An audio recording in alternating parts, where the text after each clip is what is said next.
Yes, it's working. Okay. We're going to be continuing our stream for Pokemon Violet from yesterday. We're taking the math classes and suddenly the internet got cut off, so we're continuing the classes that were left off from yesterday. So let's get into it. No, because there's some of the, I guess the uploading speed for the internet for the stream, so it got the stream was like really laggy and buffering. It's not working as well.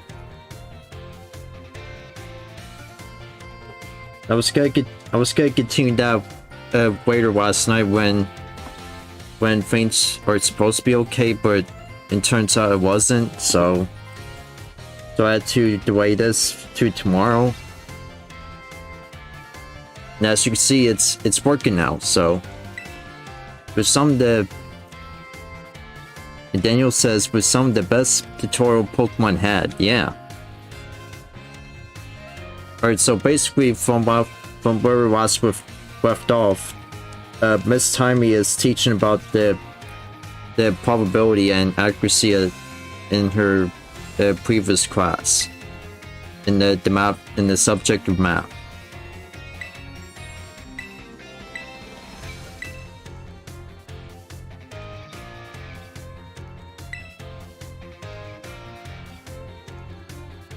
Alright, so basically she's teaching about type matchups and critical hits and all that.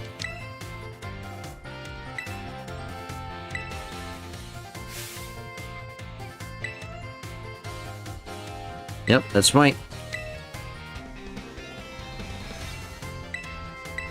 I mean, we already talked about this from yesterday, so let's just speed through it.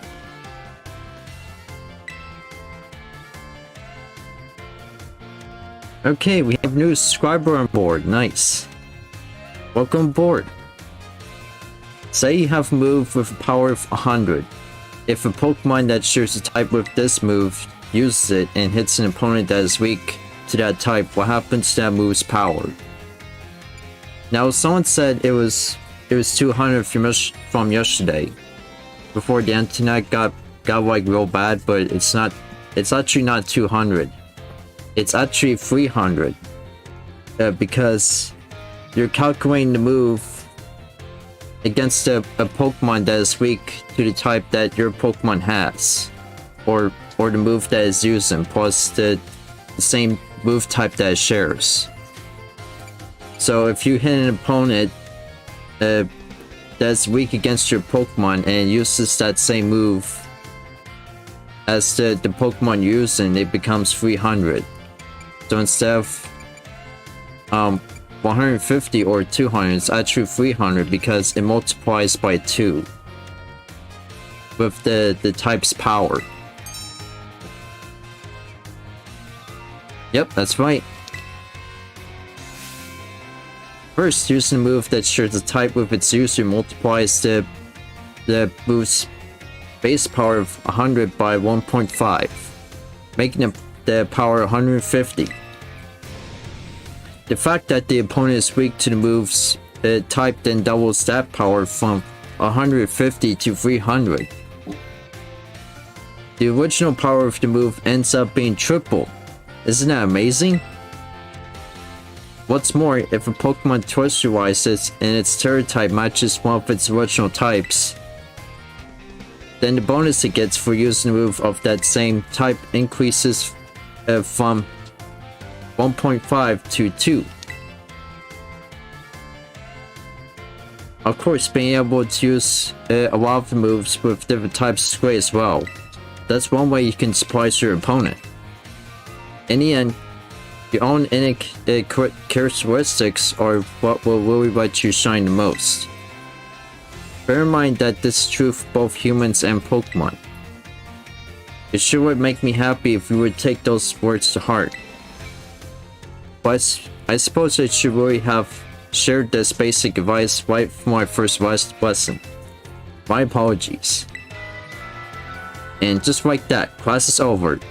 The last of our time together flew by in the blink of an eye. It was so much fun to be able to teach you all eager students about numbers.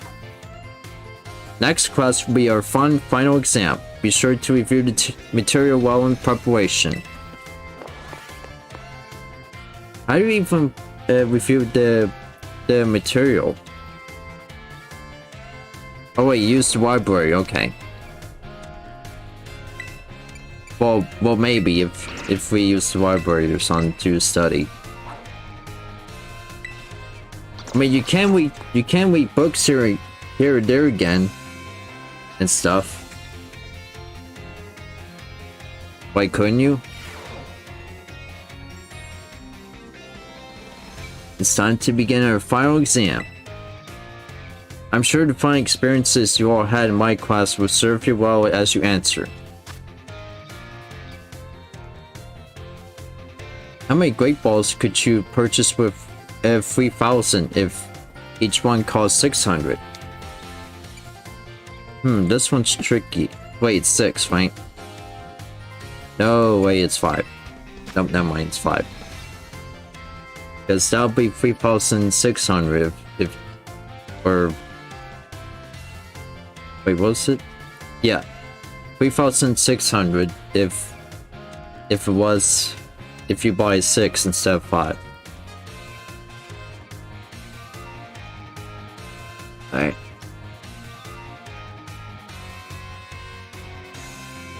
If a water type move with a power of 100 lands a critical hit on a grass type Pokemon, what will be the move's what would the move's power be? Okay. 75. Under normal conditions, what percentage chance does Stone Edge have to land a critical hit? About 12%, as opposed to 4%. If a Pokemon uses Sword Stance twice to boost its attack by 4 stages, how much damage will its physical moves then do? Okay. Triple damage. If a Rock-type Pokemon whose Terra type is Rock terrestrializes, what will the power of its Rock-type moves be multiplied by? 2. Alright everyone, time is up. Put your hands on your laps now. This test was the accumulation of all I taught you, and I'm sure you all did just fine. Do go and ask for your scores at the front desk and then take a nice break. Oh yes. And pretty much we're done with math classes now. Phew. We finished off the biology classes from yesterday. We were supposed to finish off math classes yesterday and then take the other ones for the rest of the night, but the internet got a little bit wonky there. Let's take a look at your results. Okay. We answered 5 out of 5 questions correctly. Nice. Alright. We get 5 medium-sized candies out of that one. Alright, we should save because actually if you quit during the class, it doesn't really auto-save for some reason. They didn't bother fixing that. Okay. So our next class to finish off is history. I am so glad we finally have an in-universe explanation on the calculations of Pokemon battles. Yes, I'm glad too. Didn't they actually do that before? I don't think they have. But not in classes like these. They didn't even have a school in the Galar region too, but well, not in Sword and Shield at least. They probably have school. Oh, wait, hold on.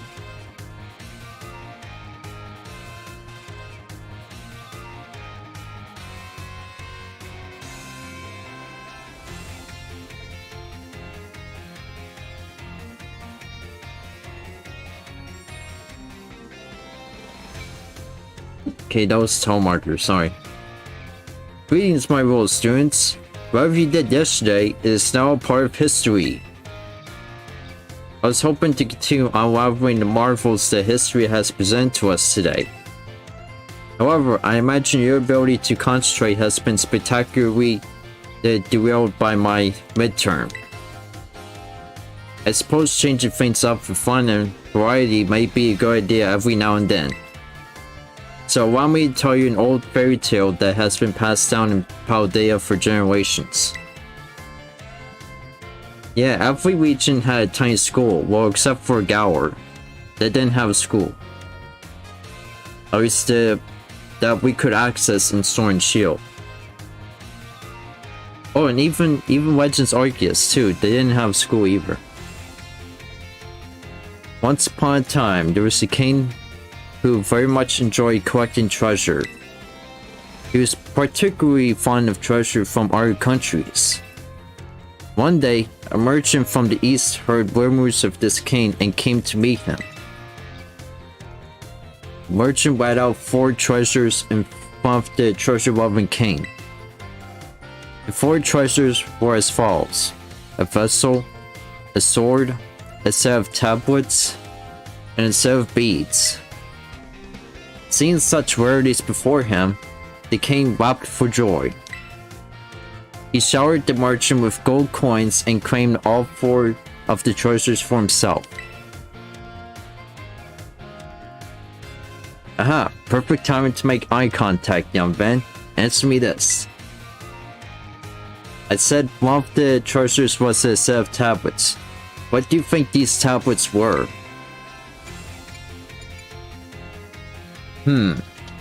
Wooden planks for writing on. Correct. Your daily pursuit of knowledge serves you well.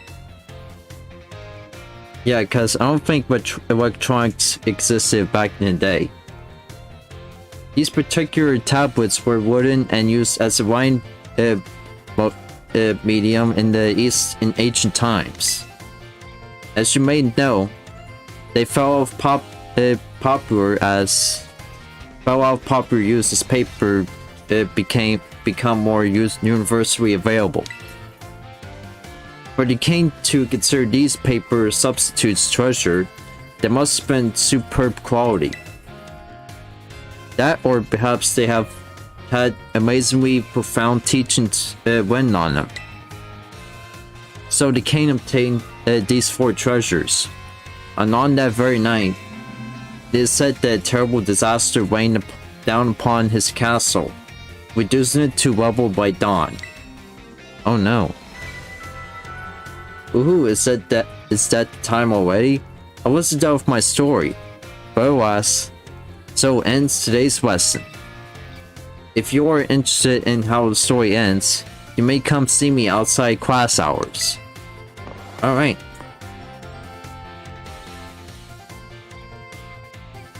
Now I think between each class we'll get like a quest too, right?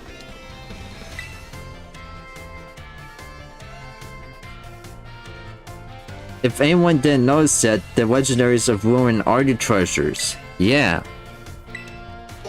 Yeah, good call. They are the treasures of Ruin.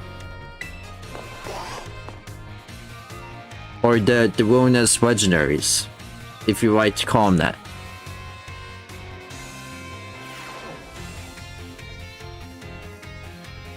Whatever you did yesterday is now part of history, yeah. Today we will continue to unravel the marvels that history has presented to us. I trust you all remember our lesson before the midterm exam concerning the great crater of Paldea and its interior, Area 0. It was formed around like... Well, if it was formed 1 million years ago, then would Carl still shoot at Paldea at that crater like 3,000 years ago? You know? This mysterious crater captured the imaginations of many, including the former Paldean emperor. The craziest theory is that the merchant is Vorlo, but like really, What would he achieve with them? Yes. 200 years ago, a group of explorers claimed to have finally reached its depths. The name of the team that achieved this great feat was the Area Zero Expedition. The team is said to have been made up of Paldea's best and brightest. Skilled battlers, brilliant researchers, talented individuals of all kinds. Among the list of team members was the name of a man who is an author and brilliant natural historian, Heath. After returning from the expedition to Area Zero, he used his literary talent to record the events of the expedition and publish them. Aha, perfect timing to make eye contact. Let's see if you were paying attention. The Area Zero Expedition. Yep, we still know them. Correct. To pick up on and remember a term I simply slipped into the flow of the lecture, you really are quite the clever one. The correct name for this team was the Area Zero Expedition. The record of their activities written by the expedition member Heath can be found in bookstores and the like even today. This record is now known as the Violet Book. At the time, the entire region of Paldea was absolutely buzzing about Area Zero. The Violet Book was so popular that practically everyone had a copy. However, the book itself was full of fantasy descriptions and illustrations of things that could never be thought of as real. The masses began to call Heath a liar. Even the truth of the expedition making it to the bottom of the equator was called into question. The Violet Book was condemned to the shelves of used bookstores as just another book of wild paranormal stories. There's a copy on one of the bookshelves that on the ground floor of the entrance hall. Feel free to have a read if you're interested. Must have gotten swept up, filling your minds with knowledge. This ends today's lesson. We will unravel more of history's enigmas together next time. Yeah.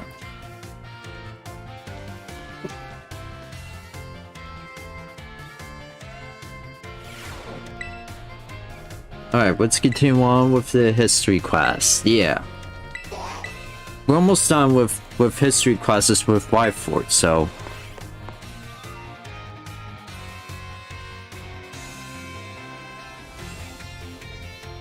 In Pokemon Scarlet, they have the orange logo instead of the grapes. Whatever you did yesterday is now part of history. Today is our last class, so I'd like to unravel the marvels that history has presented to us one last time. In our last class, I told you about the Area Zero expedition of 200 years ago, correct? Alas, 200 years ago is not that long ago. Not that long ago at all. How unfortunate that our history lessons must march so inexorably toward the future. Would it not be more of an adventure to march toward the past instead? To start from our present and study history in reverse? I think it would. So you agree with me, do you, Ben? However, I'm afraid I risk incurring the wrath of our dear director if I stray from the curriculum. No, I suppose I have no choice but to let the flow of time carry us toward the future. In this last class of ours, I shall fill your minds with the history of the terrestrial phenomenon. The technology behind the terror orbs has origins in Area Zero. Even after the Area Zero expedition supposedly reached the crater's deepest depths, ours continued to explore that area. And around 140 years ago, Pokemon cloaked in a mysterious white were discovered there. As you may have already guessed, these were, in fact, terrestrialized Pokemon. However, when those who discovered these Pokemon brought them out of Area Zero, the light faded, and the terrestrial phenomenon remained a mystery for quite some time. However, 10 years ago, that might as well be present day, a certain someone you have definitely heard of unraveled this mystery. Aha, perfect time to make eye contact, young Ben. Answer me this. What's the name of the famous professor who unraveled the terrestrial phenomenon yesterday? Or mystery? It's Toro. Correct.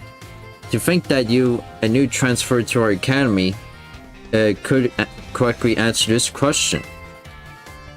You must be very diligent in your studies.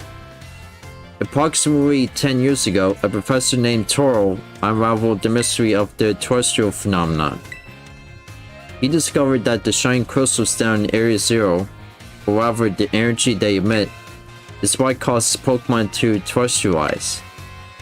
This led the professor to invent Turtle Orb technology and to develop a practical use for it. This technology was then shared with both the Pokemon League and our academy. Rumor has it that Director Quavel was one of the researchers on the professor's team. Alas, this story is much less exciting now that someone we all know it appears in it. Modern history truly is dull, isn't it? Thus ends my history classes. Our next session will be our final exam. Bring the wonders of history to the forefront of your minds in preparation. Indeed we will.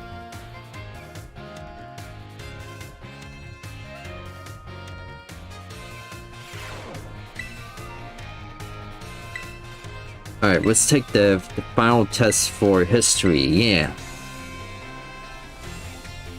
Don't be tardy, I won't.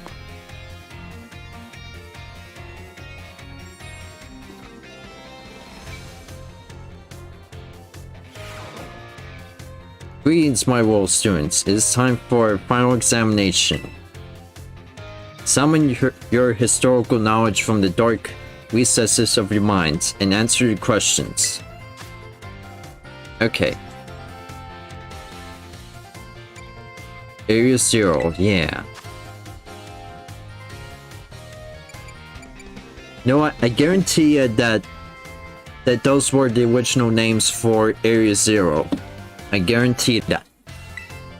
805, I still remember that. A folding fan, nope.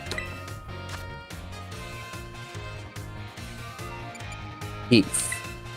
Beef? What? Okay, 10 years ago. Your time is up. Put your wine utensils down. You must excuse that last question. It is too shallow and ridiculous to be on a history test. But alas, the director forced me to include it. So ends our final examination. You may ask for your scores at the school's front desk. Boy, I betcha she really hates today's history. Betcha she does. Okay, let's take a look at our scores. We got 5 questions answered correctly. Nice.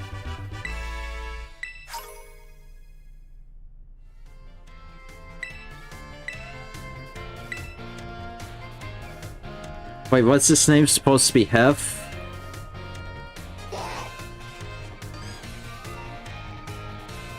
Oh man, I call him Heath instead. But you know what? That's better. Well, yeah, like you said, it's cute.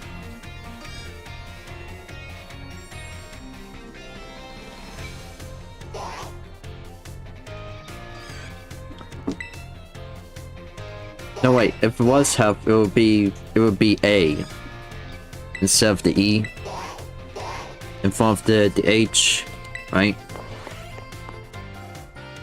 You might actually know.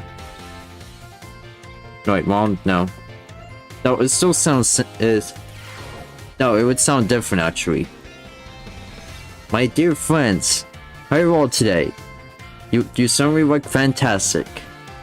Alright, so let's continue on to language classes. It's time for another one of Salvatore's language lessons. Are you ready? Alright, let me look up how this name's supposed to be pronounced. Because that's also kind of dumb how I pronounced it. Salvatore, okay.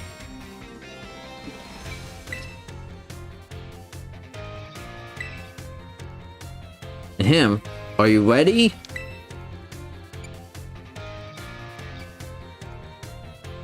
Oh yeah.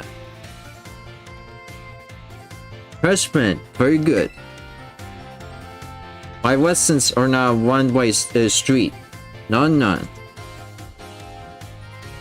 don't trust receipt when no one speaks up. Very sad, that is. In our last class, I believe we taught you all how to say delicious in our languages, right? In today's lesson, we learn about a very special phrase that you can put to use when the time is just right. Okay.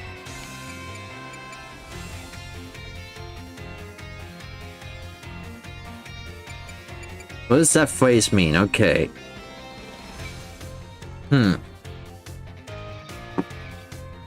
Now this one's tricky.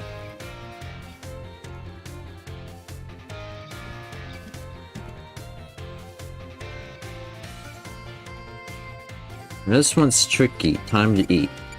I'm going home. Well, I think it means I love you. Did I get that right?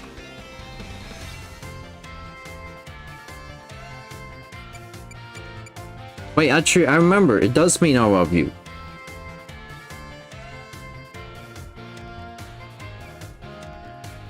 You wanna know? Te amo means I love you. Fantastic, man. Correct. You deserve a medal. A gold medal. These three phrases you may know, I think. Why? Because they're quite famous ways to say I love you. Oh my, have I embarrassed you all, my friends? What will shy boys and girls that is?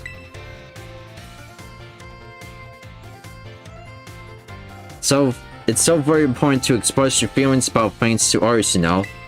This is especially true for positive emotions. If you get married someday and argue with your spouse over some silly little thing, all you have to do is apologize and say, I love you. And all will be well, that is. I should know why just last week I had a big argument with my dear wife. My family, that is. But I was quick to say I'm sorry and all was well. And now, let me give you all of my wise words of advice.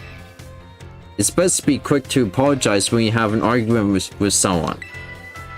That goes for your families, friends, and your crushes. I know you can do it. I believe in you.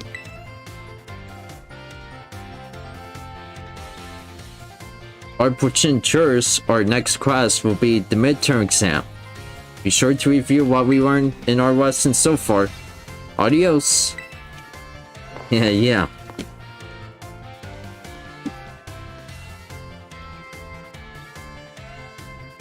We will see you soon. Okay.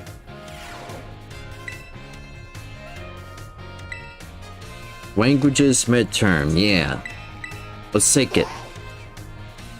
You know, for the languages class, I was expecting more about the languages of Pokemon names and stuff, right? But no, it's literally a literal language class in Pokemon. Today we will take our midterm exam. Relax, Des, and do your best. Let's begin. Okay. Gracias. Alright, I know these. Gracias, Archito, Mercy. I'll say thank you. Which of the following means delicious? I'm not even gonna try and pronounce that. Time to eat? No. That doesn't belong there, I don't think. Okay.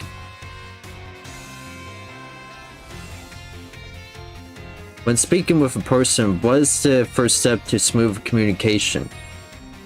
Compliment them. Why would you get mad at them?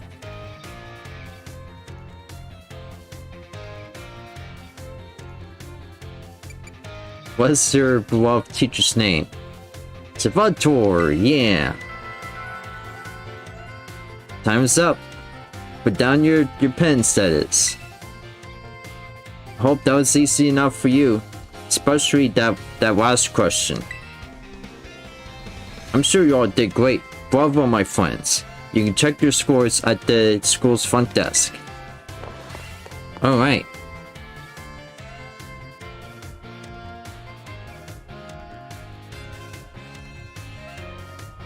Because for the language classes, I was expecting it to be more Pokemon themed instead of like a basic language class, but I guess that's okay.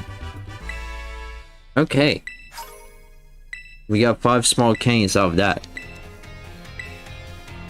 Let's continue on with the language classes. Then we can do battle studies, art, and home economy, which is what home EC means. It's literally home economy.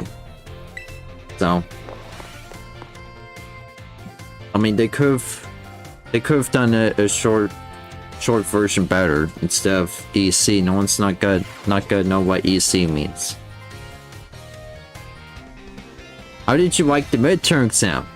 You all did really great. We're halfway there. And now, time for another lesson. Are you ready? Yes. Great answer. Mercy, my friends. I knew we could count on you, stars. Leading up to the midterm, we learned all sorts of words from different regions. Starting today, though, I'll be throwing a curveball, where we begin listening comprehension. Go for it, my assistant. Pikachu. He has Pikachu, but it doesn't say Pikachu anymore. It just says the original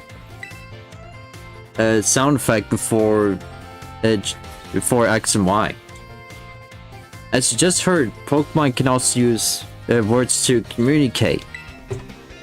Yeah, so that's what this is all about too. It's not always easy for us to understand them, but their words have meaning, just as ours do. Pokemon can use language to share all kinds of information with each other, like the location of food or wherever there may be predators nearby. Yeah, like Titan up against Koraidon. The same Pokemon's cries may sound different depending on what it wants to say. I'm sure you're all curious.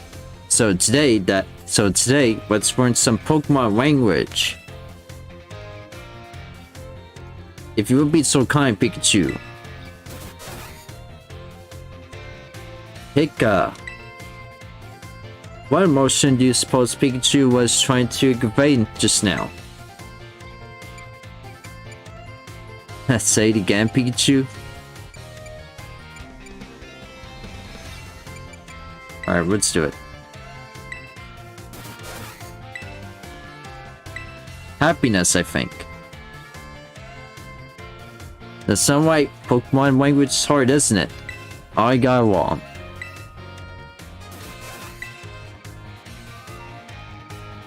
Oh, that's what it means. It's angry voice. Oh. Never heard that before. Really? That's right. I had my little Pikachu friend here pretend to be angry for us. Don't you think he did a great job? Give Pikachu a round of applause, everyone. For sure.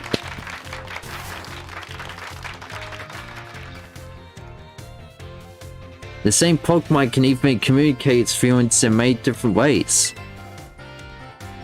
Their voices change depending on their mood and physical condition. By listening more carefully to Pokemon, you might gain a deeper understanding of them. That having been said, Pokemon are quite mysterious creatures. Some actually don't communicate with words at all, but instead use things like electromagnetic or ultrasonic sounds. And some even use telepathy. And now, let me give you all one of my wise words of advice. If you poke at your Pokemon too many times while watching them during picnics, they'll get mad at you like Pikachu just demonstrated. Well, adios. See you later, everyone.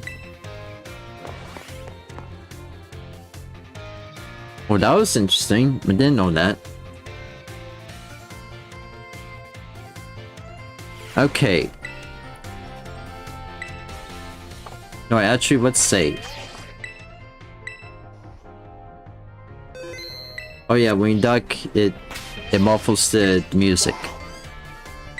Which is interesting. Even when you're not in tall grass. Alright, I won't be tardy, don't worry.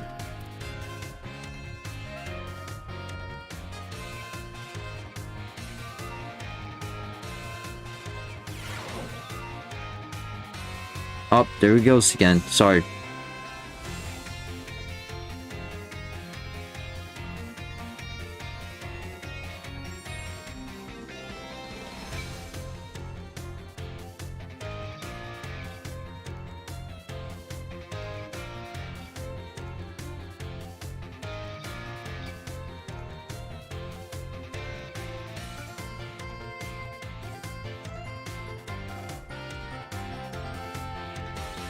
Nope, never mind. My dear friends, how are you all today? I hope you're doing marvelously well. It's time for another servitor's language lesson. Are you ready? Oh, you! I expect no less from my excellent friends. Even your replies to my questions are excellent. Today we'll once again be focusing on listening. Okay. As you remember from our last class, the same Pokemon's cries may sound different depending on what it wants to say. Okay.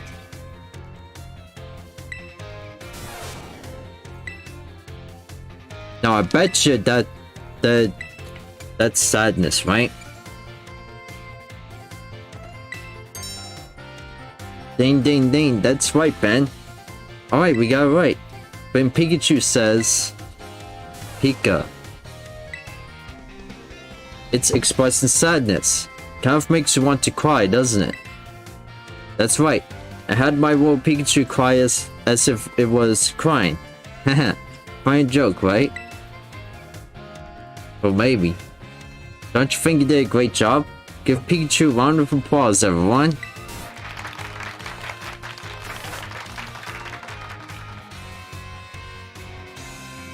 And now, let me give you all one of my wise words of advice.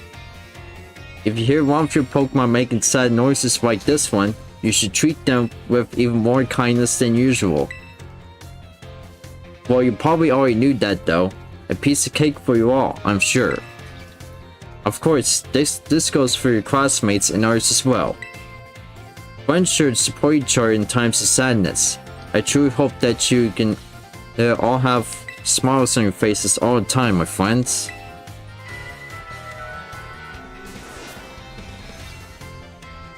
It will be our final lesson together, or next lesson. I hope you wait for the climactic finale.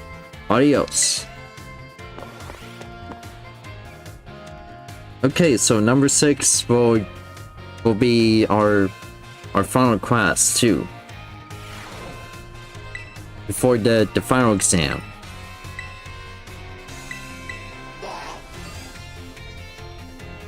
Don't be tardy, I won't.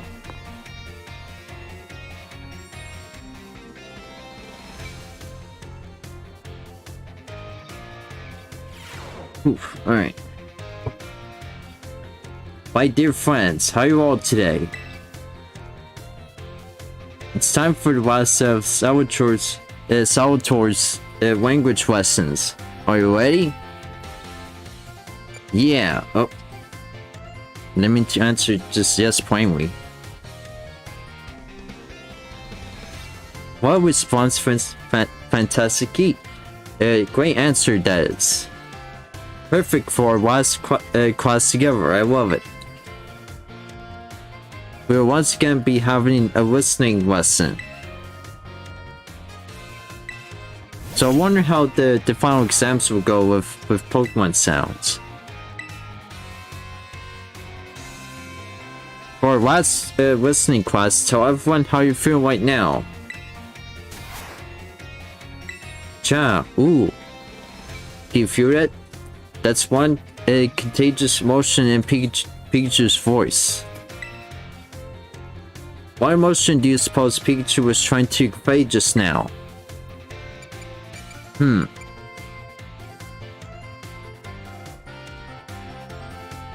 Happiness? Well done, Ben. I'm so happy that you got it right. Get it? When Pikachu says... Ja. It's expressing happiness. Doesn't it make you just want to break out into a happy dance? But I didn't have to ask Pikachu to put on an act today. Oh no. I simply asked it to show you all how it felt about getting to have a class with you. Getting to meet so many new friends and study together in this class with you. It's made me both my little Pikachu so very happy. And now, let me give you all one last wise word of advice. As you live with your lives, I'm sure you will all have times when you get mad or sad. Maybe even more than you would like. Everything has ups and downs. Life is a veritable roller coaster. But in the end, there's surely happiness waiting for you. So keep a smile on your face, even in the hardest of times. Yeah.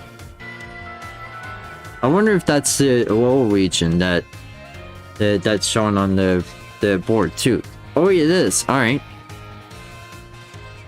When you're faced with a problem that you can't handle alone, find someone to rely on.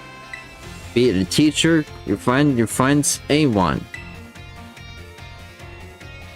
Our next lesson will be our final exam. Be sure to review what we learned in our lesson so far. Adios. Okay.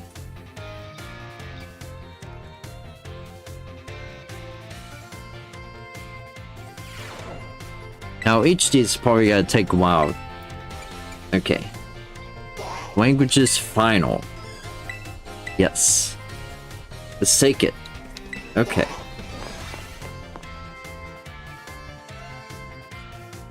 That's what I always do, yeah.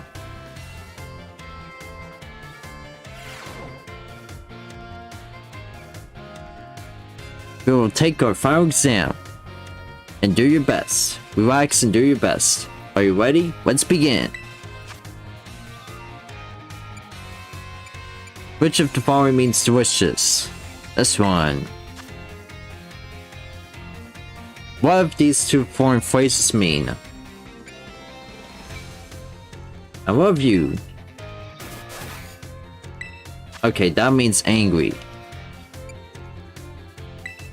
Anger. Happiness. Oh, this one's easy. The teacher's name, that is. Put down your pens, that is. I assume the last question gave you no trouble. Of course not. I'm sure you all did great. Bravo, my friends. You can get your scores at the school's front desk. Yeah.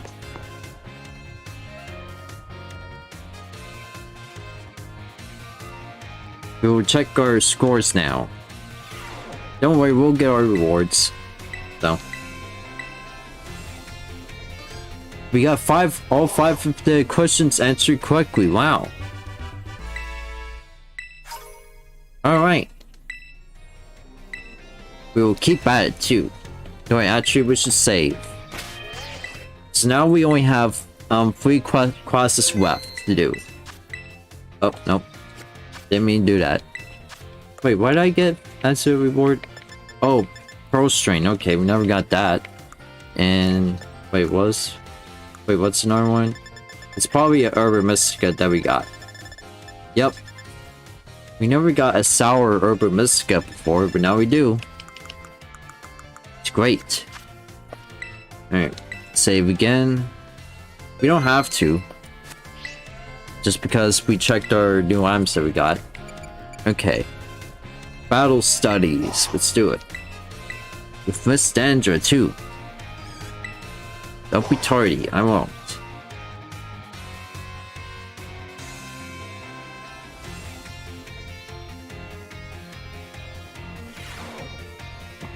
Oh cool. It's outside this time too. Osu. Say hello to your battle instructor.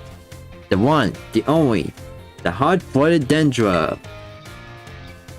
Osu is a karate thing, by the way. Look it up. My age, 25. My hobby, working out. My type, well, strong and muscular fighting types, of course. Yeah. That's all for my introduction. As for my class, this is where you all get to learn the nitty-gritty of Pokemon battling. We'll start with the basics so that no trainer gets left in the dust. Even if you're new to this stuff, have no fear. Leave it to me and my muscles, and you'll be pros in no time. Let's our fighting spirits ablaze, together. Pokemon have all kinds of attack moves at their disposal, and each move has certain qualities that you want to remember. I'm talking about the power, type, and category of these moves. There's even Pachi there too. Higher power means more damage, especially if your opponent is weak to that move's type. Heads up, new kid, question coming your way. There are 2 categories that attacks can fall under. Know what they are? Yeah, physical and special moves. Alright. Awesome, you're just as sharp as I expected, new kid. Looks like you have a handle on the basics. Anyway, attack moves are split into 2 categories, physical and special. Physical moves do more damage the higher the Pokemon's attack stat is. And special moves do more damage the higher the Pokemon's special attack stat is. On the other side of things, Pokemon getting hit by these moves can take less damage by having a high defense or special defense stat respectively. In conclusion, Pokemon that are good with physical moves should raise their attack stat, and Pokemon that are good with special moves should raise their special attack stat. Trying to raise both of these stats equally will just make it hard for both the Pokemon to shine in battle. Yeah, so if your Pokemon is not very good with physical attacks but more special attacks, then don't worry about it. Just level up those special attacks stat for it. Make your strong points stronger, I say. That goes for both people and Pokemon. Aw man, I was just about to suggest we do some hands-on practice to really drive the point home. but I guess we run out of time. We'll generally meet for my class here in the schoolyard, even if for book learning. Nothing like a little fresh air to make studying more fun, am I right? But class is over for now. Take care, you little rascals. Yes. Wait, what was that squeak? Did that came from Pachirisu? Wow. Alright. More battle studies, yay. I actually want to take some art class too. That sounds like fun. And I kind of wonder what the home economy is. Speaking of Pachi, I just had this funny moment in Showdown. Oh yeah? Another day, another round of battle study. Osu, let's get right to it. Is everyone excited about the treasure hunt? Alright, I see Meowth, Shink.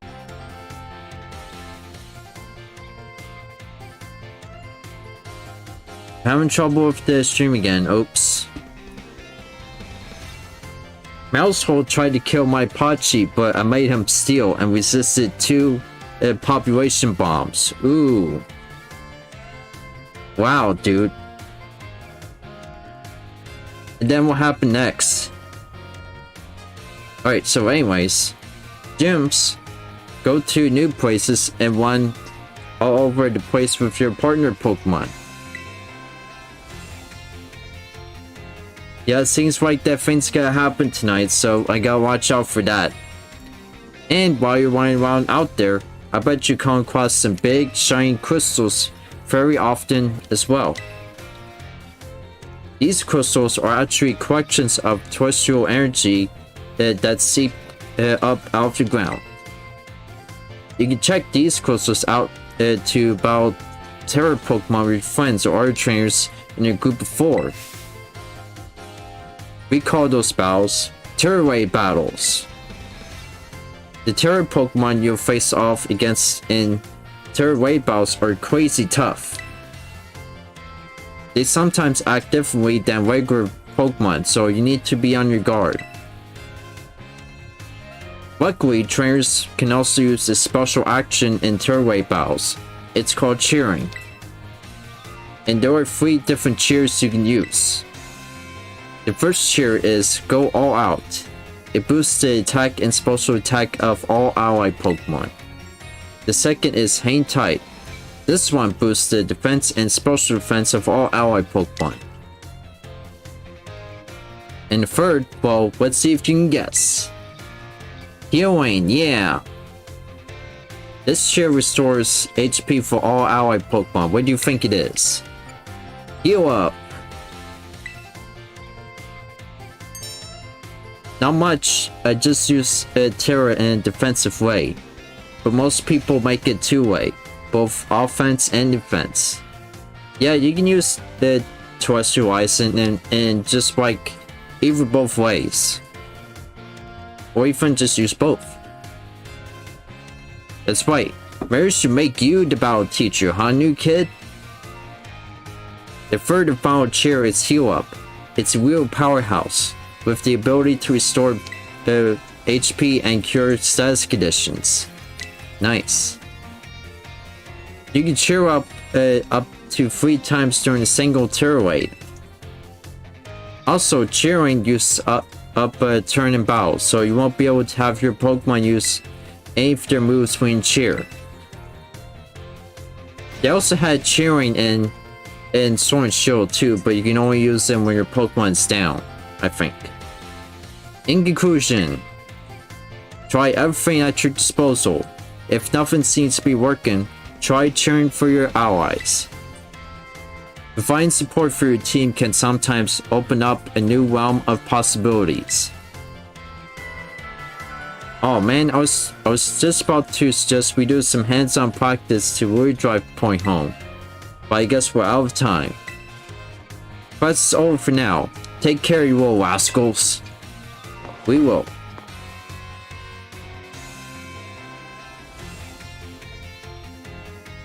I kinda really don't want to have the internet go down again. No, maybe you shouldn't delay the stream so often. That maybe I'll do the streams better during the day.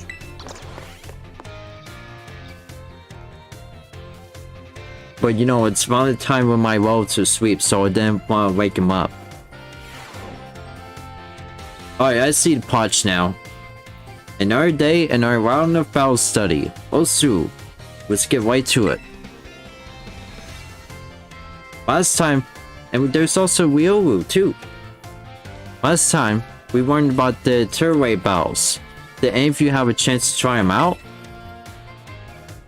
Terra Pokemon is super strong, and the more difficult ones will use an even tougher tactic that you need to deal with. I'm talking about their Terra Shield. Oh yeah. What happens while a Pokemon has Terra Shield up, you ask? Well, it'll take way less damage for one. It has a big effect on morale too. When trainers see that shield go up, they feel doomed. Like there's no way to win the battle. So here's a question for you. If the Pokemon you're battling puts up its Terra Shield, what should you do?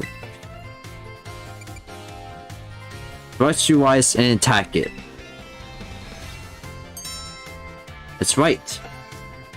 You're a regular Terraway Battlemaster, aren't you, new kid? Regular attacks don't work so well against Pokemon that have their Terra Shield up. But having your Pokemon trust your eyes is an effective method to overcome that issue. A trust your eyes Pokemon will do more damage to shielded Pokemon, especially if it uses moves that match its Terra type. That's right. Dealing enough damage to a Pokemon with its Terra Shield up can destroy the shield and break the Pokemon stance. This means that it's important to properly time your Trust Your Eyes in Terraway battles. In conclusion, as I say, fight fire with fire and Terra Pokemon with Terra Pokemon. Be sure to work together with your teammates to smash through your opponent's Terra Shield. And she wanted to do a battle, but I guess time's up now. There's also Rockruff too. Next class will be our midterm exam.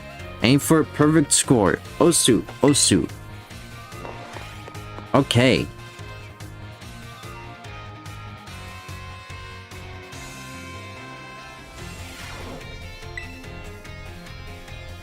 Okay, what class will we take? Well, let's do the midterm for one.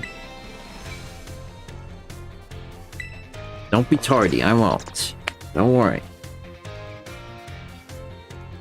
And then we'll talk to Neoma in the schoolyard too. Once we finish all of the classes. Sorry to all who have went to the schoolyard first before finding the right room.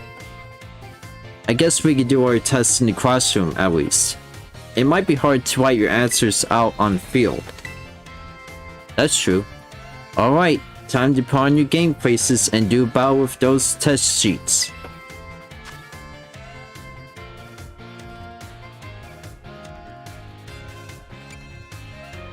The higher a Pokemon's special defense, the less damage it takes from special attacks. Which of the following has no effect on a move's damage? The move's name, clearly. How many trainers are on a Terraway battle team? 4. What is an effective method for breaking an opponent's Terra Shield? Terrestrializing and attack. What is Miss Dandra's favorite type? Oh, I don't know. Fighting? Time's up. Put your pencils down. I saw you giving everything you've got. I'm sure you'll all get perfect scores. We will. Well done, everyone. You can ask for your scores at the front desk.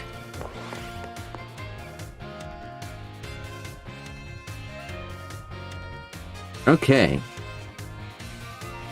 I'm sure we did one full. So let's check. Okay. See, he got his tongue out again. We got 5 questions answered correctly, which is good. And we'll get, as usual, 5 small candies. Okay. Keep doing your best. Yeah. Okay.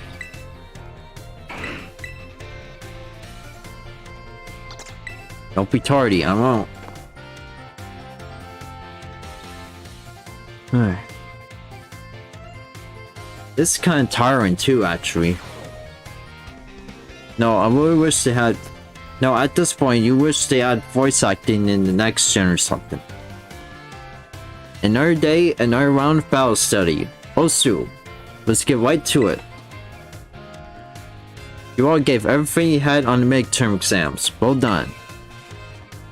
We'll resume our regular classes today, so keep up the energy for the second half of the term. Have you all been using the R button to send your Pokemon out? If you do, your Pokemon will run off in the direction you're facing. It's a super useful tactic that lets your Pokemon pick up faraway items for you, and that's not all. If there's a wild Pokemon near where you sent your Pokemon, they'll start battling each other. We call those battles auto battles. Just as the name implies, your Pokemon will act on its own during battles. Auto battles, that is. Meaning that you won't have to give it any commands. Miraidon was doing some nice moves there. So anyways. And if your Pokemon wins, it'll get experience points just like it would in a regular battle. If you make good use of these battles, they can be a really efficient way to train your party. But you'll want to remember that Pokemon won't evolve or learn new moves right away if they level up from an auto battle. Also, if a Pokemon loses an auto battle, it'll come back with just a small amount of HP left. Make sure to heal it up right away. Oops, I just about did the whole class as I lecture. Does anyone have any questions so far?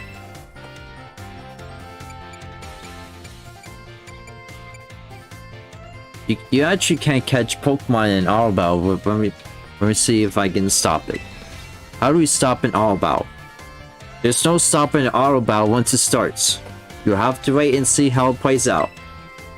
You can call your Pokemon off before the battle starts though, if you press the CR button while your Pokemon is still out on its own to the opponent. Even during auto battles, our Pokemon are out there battling for us. They're trainers.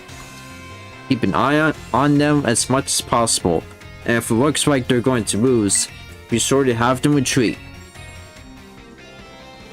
Also, this goes without saying, but Pokemon with low HP are already worn out. They probably won't enjoy auto battles much, so don't work them too hard, okay? In conclusion, auto battles only work if a trainer of their Pokemon have a relationship of mutual trust. Be smart with how you use auto battles so you don't lose the trust of your Pokemon. Alright, well, press over now. Take care, you little rascals. We will. Oh, there's paint there too for Leafeon. Nice. I wonder where Arvin is. Is he there with the classes too? Okay, number 5. What's in number 5? Okay. Alright.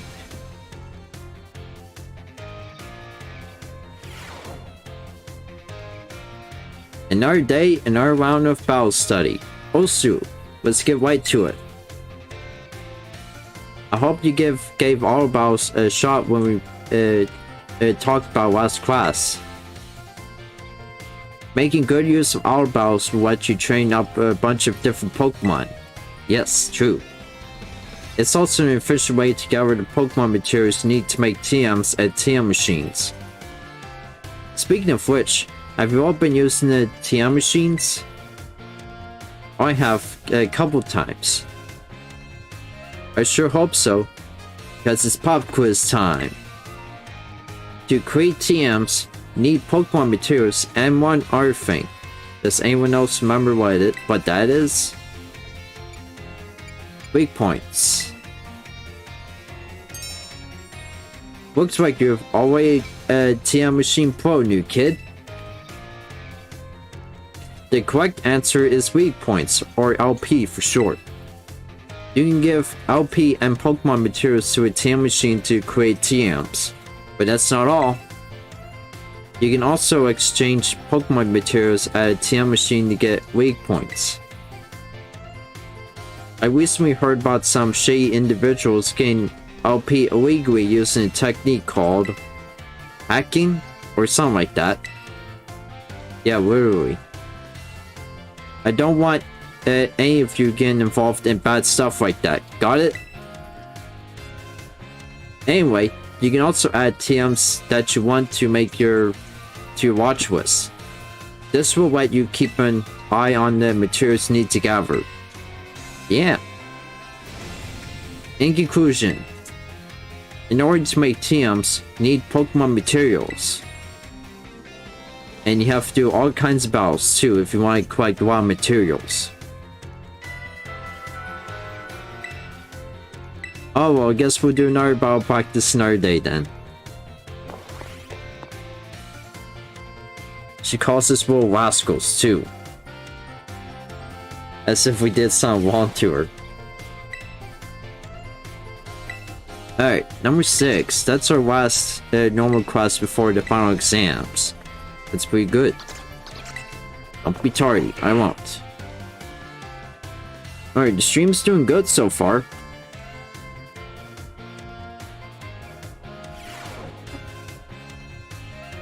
This is our last class, but don't let those energy levels drop before we wrap things up.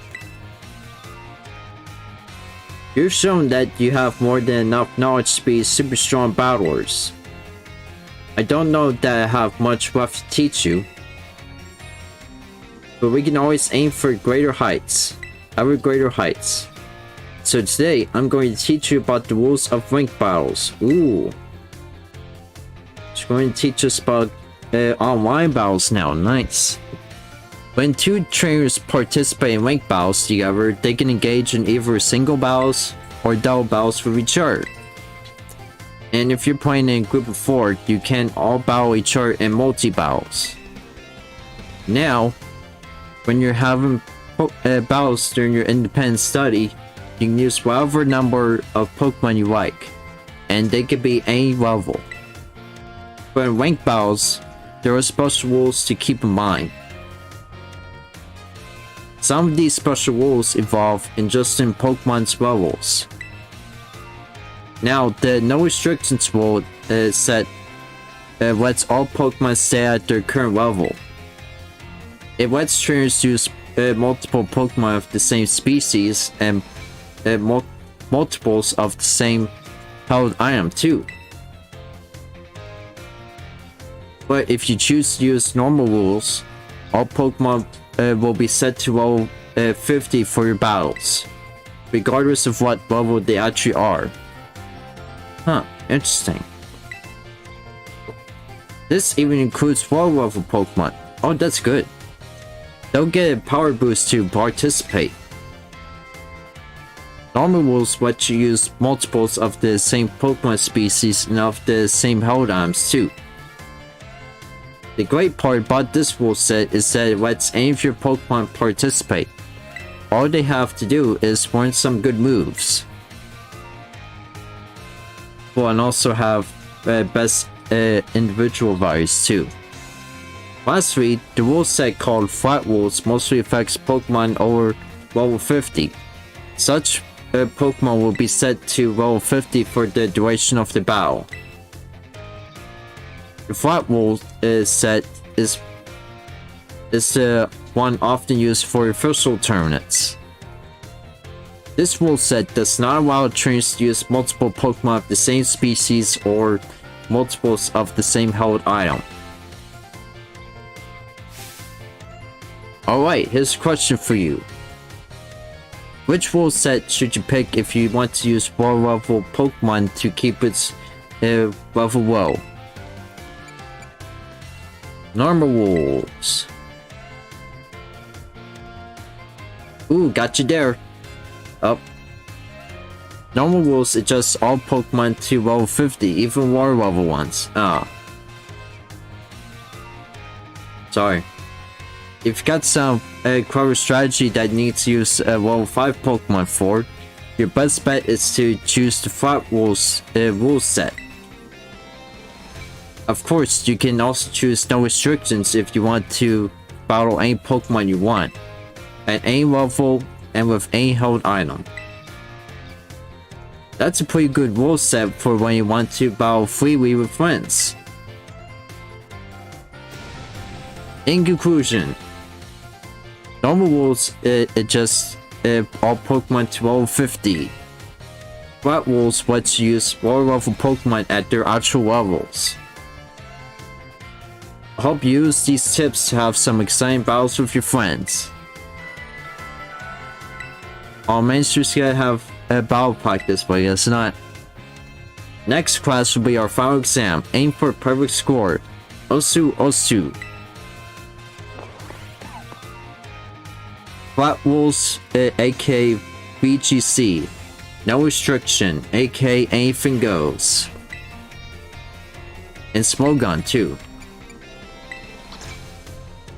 Okay, let's take our final exam. This should be fun.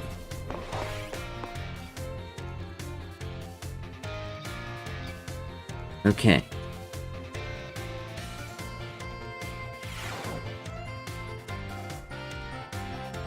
It's finally game day. Today is our final exam. Time to put on your game faces and do a battle with those test sheets. Which cheer boosts attack and special attack for... Okay, we all know this. Go all out. Oh, that one's probably a trick question. I think that was right. Alright. What do we call the battles that Pokemon sent out with the R button to do on their own? Auto battles. How should you attain weak points? Hack the system? Nope. Exchange materials. High level Pokemon are adjusted to level when using flat rules in link battles. Level 50. When using normal rules in link battles, you can use multiple Pokemon of the same species and true, I guess? Alright, put your pencils down. I saw you giving everything you've got. I'm sure you all get perfect scores. You all did so well in my class. If you pass this test, you'll officially be Battle Masters. Yeah. Now go ask for your surely stellar scores at the front desk, you little rascals. And we will too.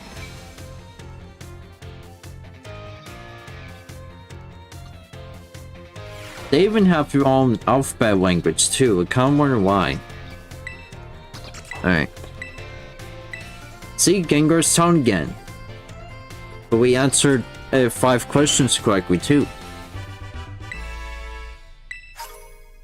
Alright, 5 medium-sized large candies. Nice. Or just medium candies. Sorry. Alright, save.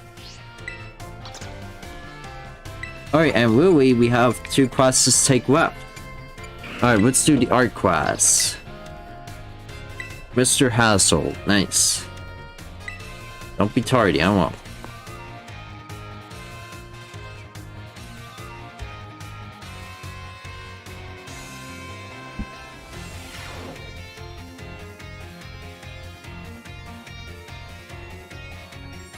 Greetings, I am Hassel. I will be teaching this art class. It is a pleasure to meet you all. Now let me be candid for one moment. I imagine that many of you will forget that all you learned in this class once you graduate. After all, you don't need even a basic understanding of artwork, much less refined appreciation of beauty for most exams or jobs. Yeah, true. So, is my class a waste of time for you then? I think not. At least, I certainly hope it isn't. Think for a moment, all of you. What is beauty anyway? What makes something beautiful? It's shape and color, right? Interesting. Thank you, Ben. Oh, don't mean to suggest there's a correct answer to my query. The important thing is that you all take time to think about it. Think about why we might find beauty in a flower blooming on the side of the road, for example. Question why the sky is different shade of blue than the ocean, or why the leaves change color. Ponder the windmills of artisan and how they move. Contemplate the chilling bite of the waters of Cascarfa. I'm sure you will find that every little detail of your lives will seem more vivid, more impactful, if you just take a moment to stop and think. And I'm certain that if you stop and truly appreciate the little beauties of this world, it will help you pull through the days where your studies have you exhausted, or when work has dampened your spirits. Do pardon me for waxing philosophical. You don't need to understand all of that now. To put it simply, it is true that one does need art to survive, but it certainly makes surviving much more enjoyable. It is my hope that this class will add even a little bit of color to your lives. That's all for today. Next time, we'll try a more hands-on approach for appreciating beauty. Alright. I was expecting artwork of Pokemon too, but okay. Don't worry, we'll get there eventually. Okay, let's try it again with Hassel. Yeah. Don't be tardy, I won't. I kinda wish you take the entire class all at once to like finish it off from the first day to the final exam. Hello class, this is I, Hassel, yet again. In our previous class, we discussed what beauty is, which might have been a little boring for you. So today, I thought I would mix things up a little to perk your interest in art. Allow me to introduce our special guest. Kibbo! Huh. This is Professor Kibbo, the assistant lecturer for today. Now then, Professor Kibbo, if you would be so kind as to trust your eyes for us.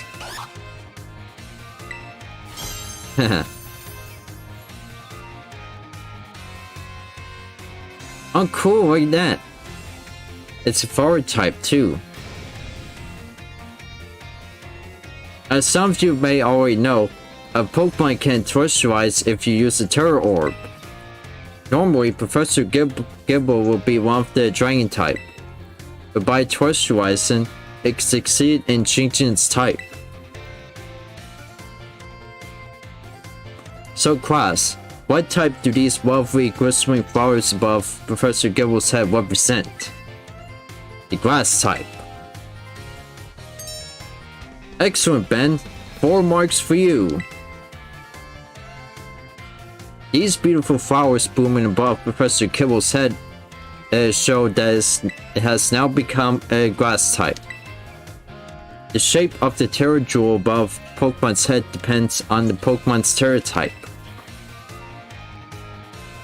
To summarize, if your opponent's Pokemon terrestrializes during battle, observe a Pokemon's territorial closely to see which type it has become, and choose effective moves accordingly.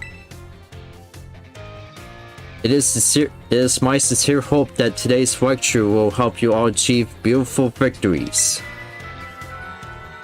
The terrestrial phenomenon is indeed a fascinating and deep subject to discuss. That is it for today, class. Thank you, Professor Kibble, for your help. He's saying my pleasure. Okay. Well, that was actually a pretty fun class. With Professor Kibble in it. Alright, let's try art class. Yet again. See, look! He did the tongue thing again. I swear he did. Man, that little Gengar, he's so funny. Well, class, it is I, Hassel, yet again.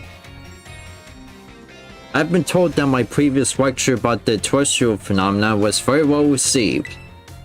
Thank you all for your kind words.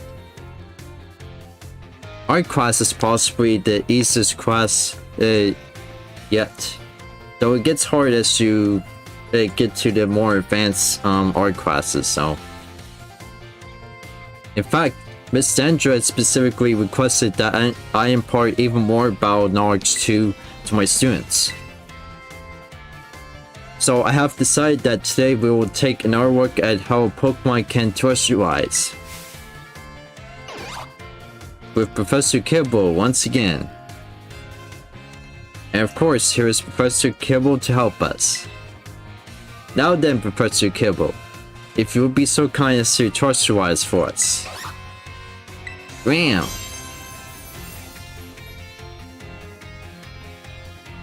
And now it's an ice type.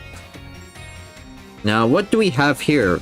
Last class we saw a grass type terrestrializing, but this time we have something of a different shape. Observe. A pterodactyl resembling a snowflake. Its dendritic shape is stunning to behold. It's a little chilly standing so close to it. So class, what pterotype do you imagine this jewel might represent? The ice type. Excellent, Ben. Full marks for you. The reason there's a snowflake shining above Professor Gibble's head is simple. It is now an ice type. Probably costs a lot of terror shards to even change its type. And because Professor Kibble is currently the ice type moves would not be very effective against it. Keep in mind, usually they would deal quadruple damage to Kibble. Now, here's some trivia about snowflakes. While snowflakes come in many different shapes and sizes, most are classified as hexagons. Just think of it. Snowflakes fall from the sky, taking similar shapes without anyone saying they must. Do you not feel the great mystery of nature? The beautiful enigma we live in?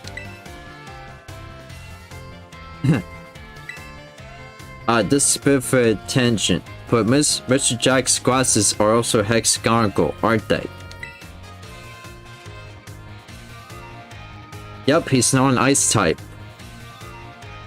You can actually change Pokemon's terror type in one of the towns where we fought Wary. Almost forgot to mention that you can change a Pokemon's terror type at the Treasure Eatery located in Medellin. Oh yeah! Exactly. Treasure Eatery, that's how you change a Pokemon's terror type. Though I must say the cook there is well quickly if you'll need to get on her good side if you want her help. Now come prepared for next class because it is time for your midterm examination. Thank you Thank you for today, Professor Kibble. That's right. Oh man, I wish she stayed throughout the whole class too.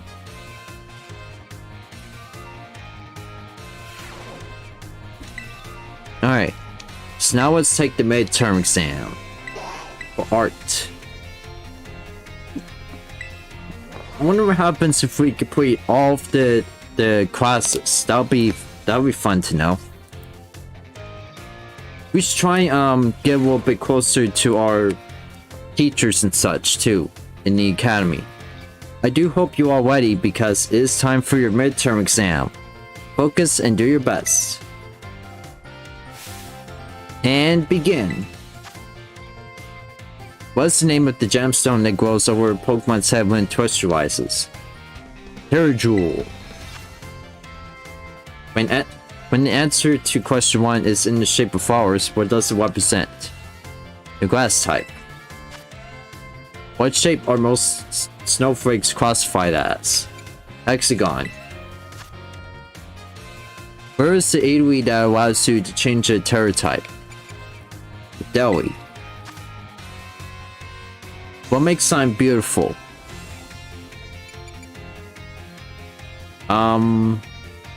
Okay, so there is no correct answer actually. He just said so in the first lesson we did.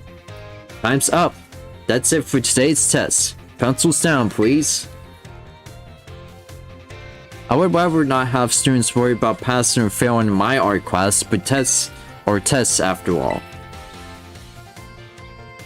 Anyway, good work everyone. You can check your results at the front desk. Alright.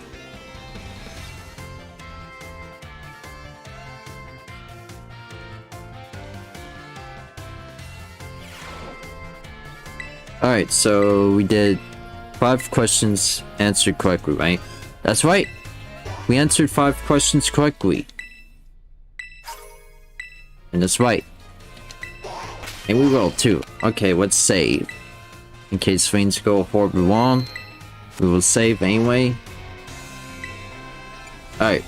Another art class, please. Let's take it. Don't be tardy. All you want. And then after that, we can take the home economy class, which should be fun too. Hello class, it is I, Hassel, yet again. I'm pleased to say that everybody did very well in the midterm exams.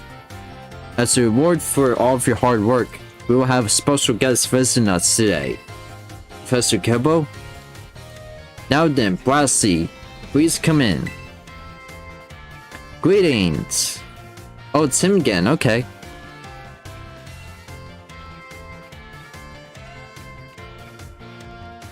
I am Blasius. I'm an artist, and I focus exclusively on grass-type Pokemon for my work. Blasius here mainly creates 3-dimensional pieces, such as statues and the like. One of his major works is the installation titled Surrounding Some Flora, found in Artisan. Many of you who have challenged the Artisan Gym are no doubt familiar with these sculptures. Oh man, my turtles are going crazy in their aquariums today. Wonder what's up. So anyways, yes, I do recognize some faces among your students. And me in particular, too. I hope you all understand how fortunate you are to be able to attend Hass's classes. Old Hass is the man who saved me when I had lost all hope and given up on myself. But he never gave up on me. I do not exaggerate when I say that he is my mentor in life. It is precisely thanks to Hass that I was able to establish my current art style. Ah, dear Brassy, I have nothing against reminiscing about old times, but today I hope you will guide this class in a way you can only you can. Of course. Let's see. Why don't we discuss what Hass mentioned? Surrounding some flora. Can anyone here tell me what my mood was if I crafted its detached expression? Happy mood? No. Completely and utterly wrong. When I made that sculpture, I had surrendered all hope. I was prepared to give up everything. I have resolved to give up my life as an artist if that piece did not receive proper recognition. Hence the name surrounding some flora?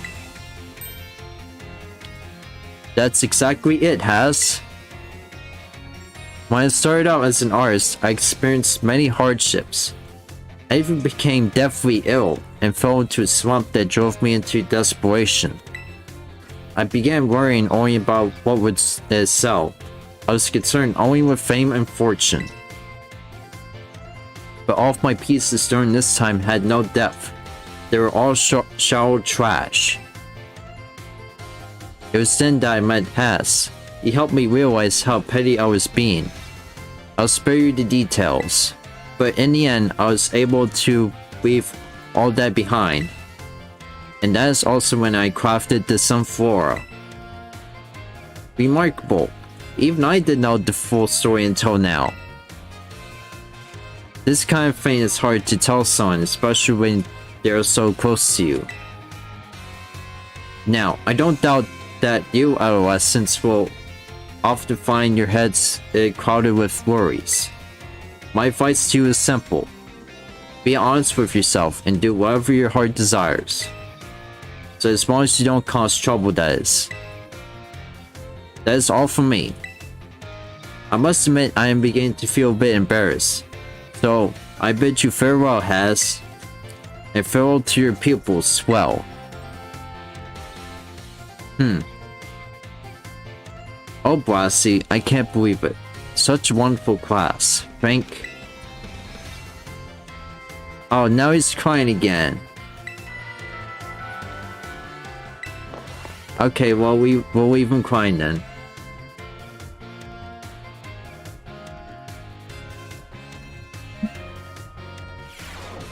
Alright, let's take another art class. Number 5, okay. She even has Psyduck again, too. Huh. Do they change, like, depending on the time of day? Interesting, okay. Hello, class. This I, Hassel, yet again. First, allow me to apologize for losing my composure during our last class.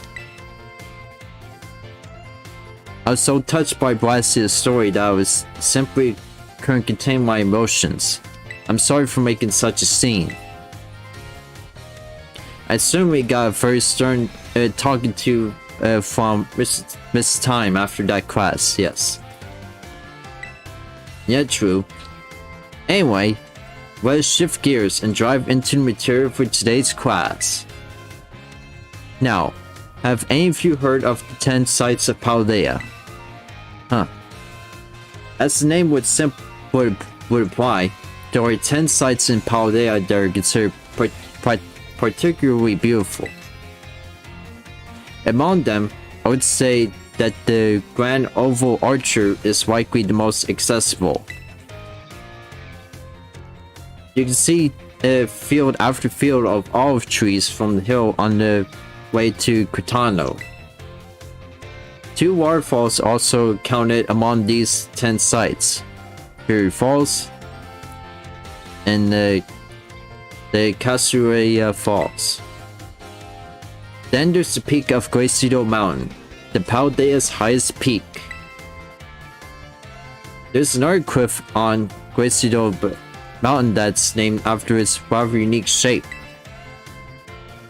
So let me ask you, my students, what's the name of the 3-pronged cliff of Quxaly Mountain? Don't need to grasp at straws. Huh. Grasp?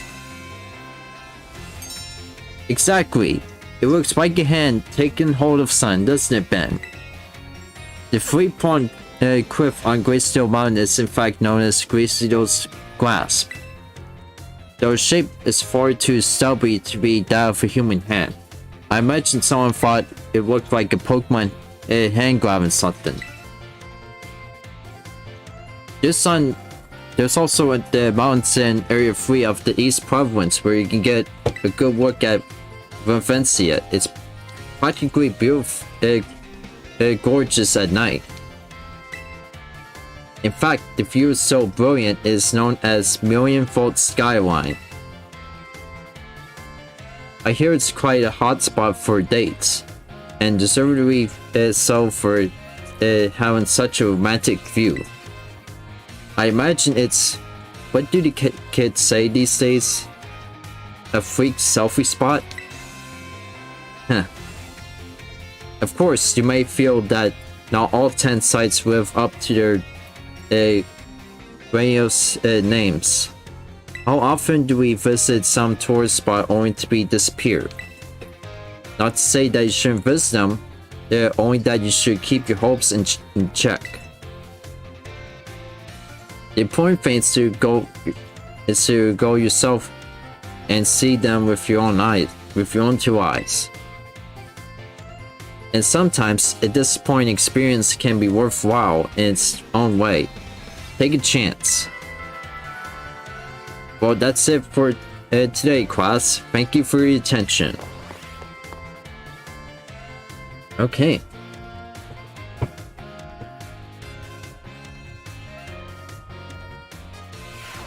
Well, it's getting a bit more longer too, but I'm sure we'll finish. We got one more class, then it's the final exam, so we don't have to worry. I wonder how hard will the home economy be exactly. That's what I'm worried about. Hello class, it is I, Hassel, yet again. My, how time flies as they say. Indeed, our time together has certainly flown by. It's hard to believe that this is our last class. I heard y'all like mudkips, yeah! Now, our topics for today may feel somewhat unrelated to art. But there is absolutely no set definition as to what art should be. Therefore, let's carry on with the discussion and see where it takes us. There are two things I wish to focus on today. Ribbons and marks. Ooh. Finally, a mention of ribbons and marks too. They are special honors that capture Pokemon's qualities. There will be times when your Pokemon gives maximum effort or has noteworthy experience. In recognition of its feats and accomplishments, it can be given a ribbon. To give an example, if you manage to become incredibly close to a Pokemon, it may be granted the Best Friends ribbon. Incidentally, there is a person in Cascarefa who can give your Pokemon a Best Friends ribbon. Marks, on the other hand, are mostly found on wild Pokemon when you meet them for the first time. They can symbolize the character of a Pokemon, such as with the Rody mark or the Borger mark. Let me check some real quick. I'll need your help. Okay. It's completely up to whether you want to Pokemon with these marks. So if you're able to catch a Pokemon with a mark, rejoice at your outstanding fortune. Go outside and go in Pokeportal. If you're talking about the Charizard event, I think it's over actually. So anyways, does anyone know what special thing you can do with Pokemon that have ribbons or marks? You can change your title. Wonderful, Ben. Your knowledge is impressive. The correct answer is that Pokemon with ribbons or marks can be given titles. What's more, they can be sent to battle displaying the title of your choosing. For example, You could send out a Kibble with best friends ribbon by declaring, "Go, Kibble the great friend." And while I know I just said that marks are generally found on all the way on Pokemon when you meet them for the first time, it seems that more recently, Pokemon can be awarded certain marks based on their efforts. These are marks such as the Gourmet mark, the Item Finder mark, the Partner mark, and so on. Perhaps it might be fun to try out how to get each mark using its name as a clue. Well, that just about wraps up our last class. Next is the final exam. Please review our materials closely so that you can pass on your first try. Well, it's gotta be our last try actually. So I think you mean the last try. After that, go on Union Circle. Okay. Well, how about after the final art exam that I'm gonna take, and then after that, I'll be outside for you, and we'll do the Poké Portal. Are you gonna try evolve Painting or something? I do hope you're all away because it's time for your final exam. Focus and do your best. And begin. What is the name of the restaurant where you can change Pokemon stereotype? The Treasure Eatery. What is the name of Bryce's signature art installation that we discussed in class? Surrounding some flora. Or surrendering. How many waterfalls are counted among the 10 sites of Paldea?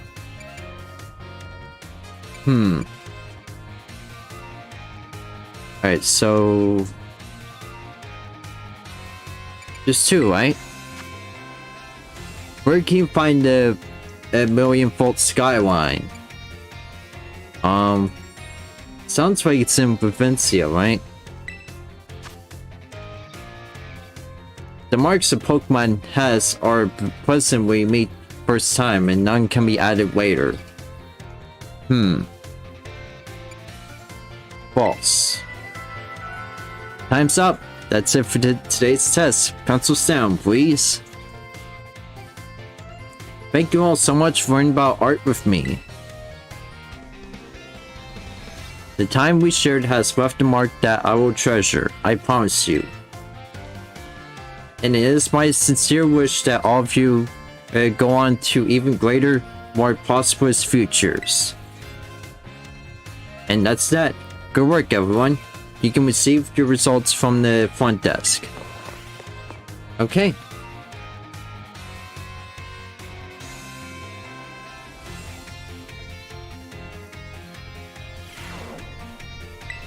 Alright, so let's see how we did on the art exam. Alright, we did 5 out of 5 questions answered correctly, as usual. Okay. We get a 5 medium candies this time too. Alright, let's save. Okay, let's go online and go to the Union Circle. I actually bought new clothes I wanted to try on from Saturday. I did on Saturday, but I didn't actually try any of them on, so I just bought them.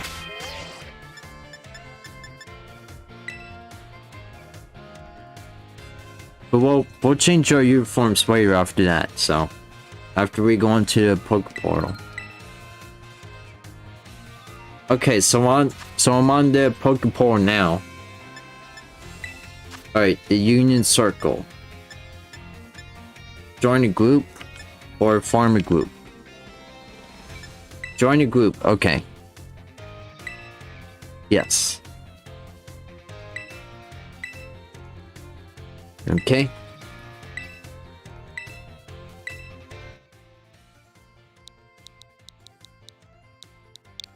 Six, 4, 3, 4. What, that's it?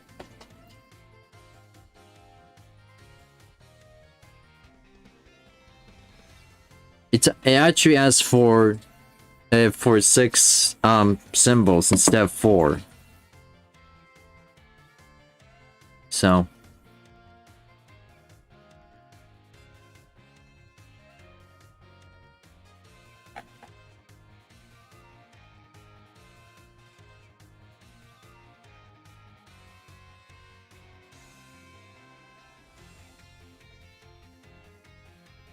wait.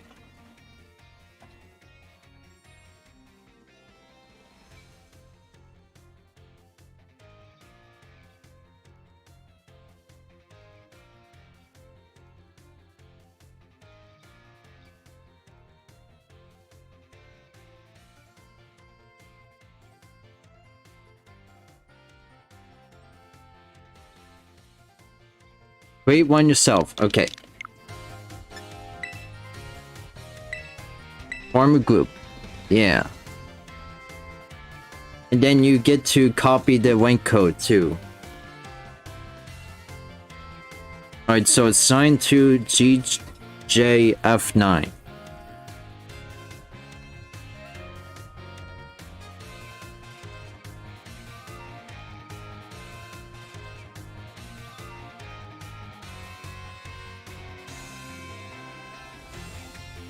I have a profile picture of Paldea and Rupert on my church profile, by the way.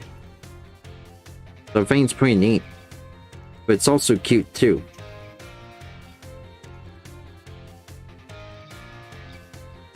Alright.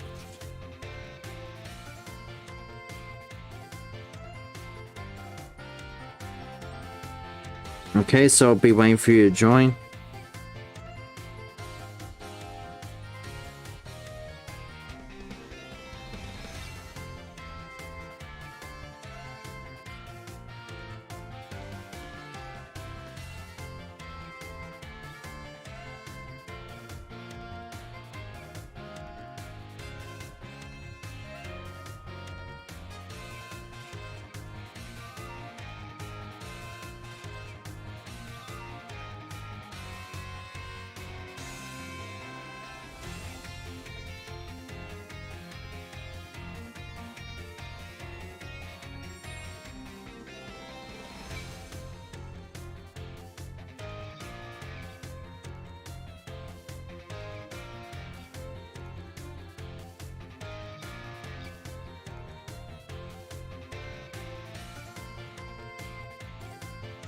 Man, are you guys trying to attack each other? Okay.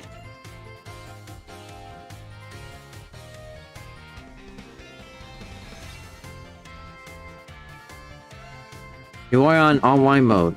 Put on offline mode and then create group. Alright. Wait, so it doesn't work in offline mode or online?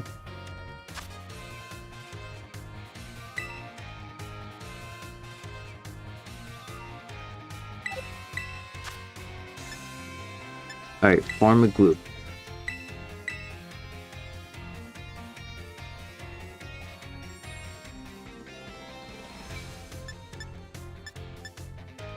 Okay, let's see if that works.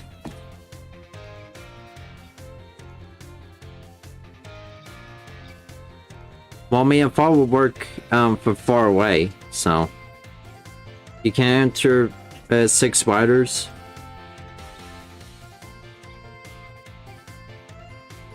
You can only enter 4.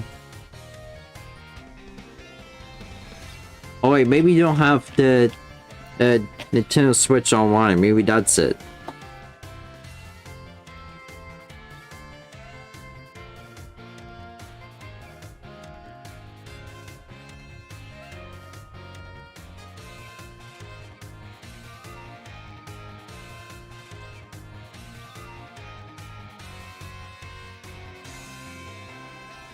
Didn't work. Oh.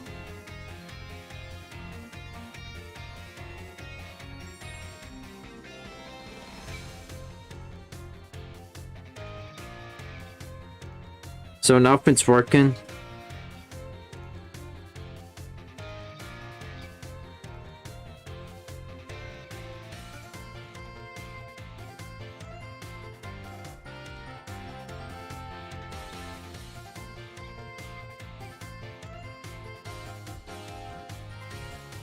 So I'm not sure what you're trying to do.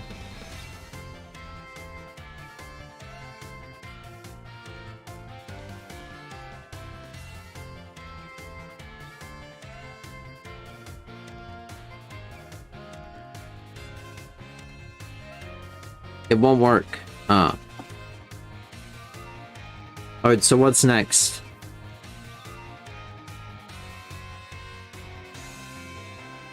Because Fuecoco, yeah. It doesn't work in offline mode. I'm trying to play online.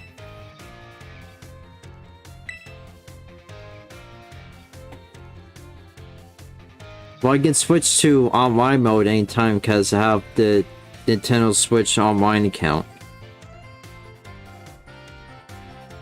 Which has to be paid in April next year.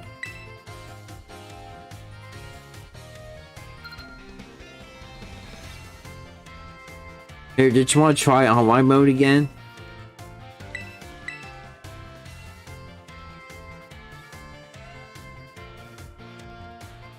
Alright, so it's L8CH4P.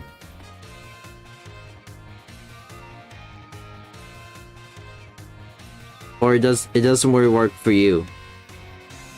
It should be okay.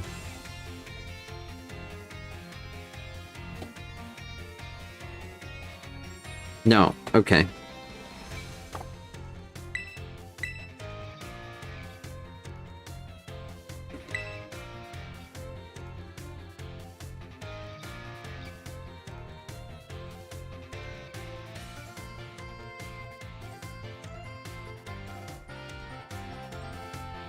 I don't have Nintendo Online. Okay.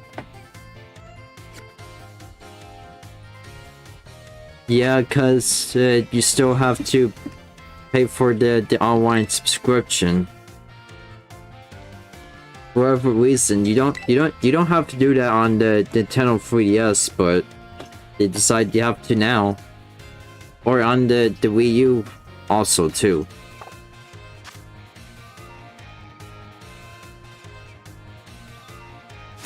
So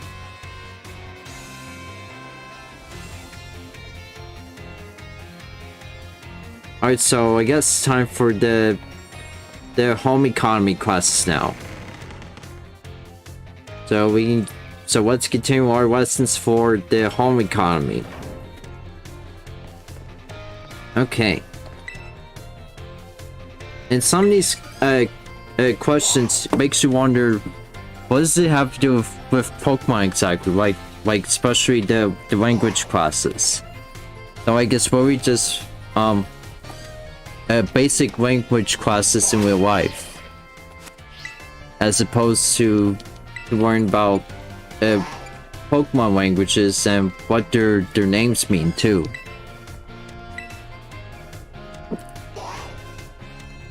Alright. Home economy with girl, right? Say girl, right?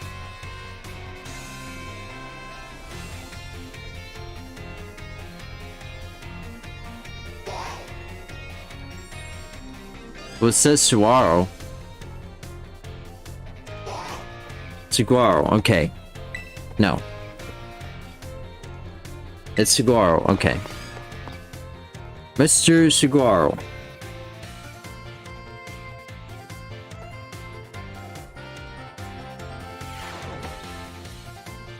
I see we have some energetic young ones in our class this time around. You may call me Mr. Saguaro.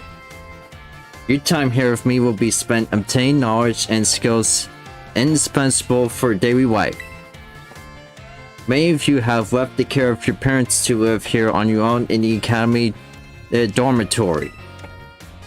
I pray that the knowledge I impart to you will improve the quality of your lives and the necessities thereof: food, clothing, and shelter. It's a cooking class too.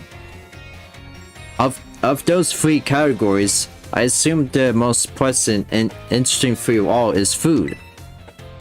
When you eat sandwiches on your picnics, the HP of your Pokemon party will be restored. Or party Pokemon. You will also gain something called meal powers, which can provide all manner of benefits. For example, these powers can make Pokemon easier to catch or increase the experience that your Pokemon receive. Yeah.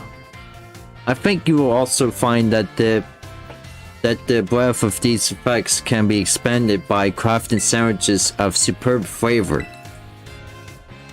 What's more, there is a certain something that is particularly important if we wish to receive meal powers with even more helpful effects. Let me see.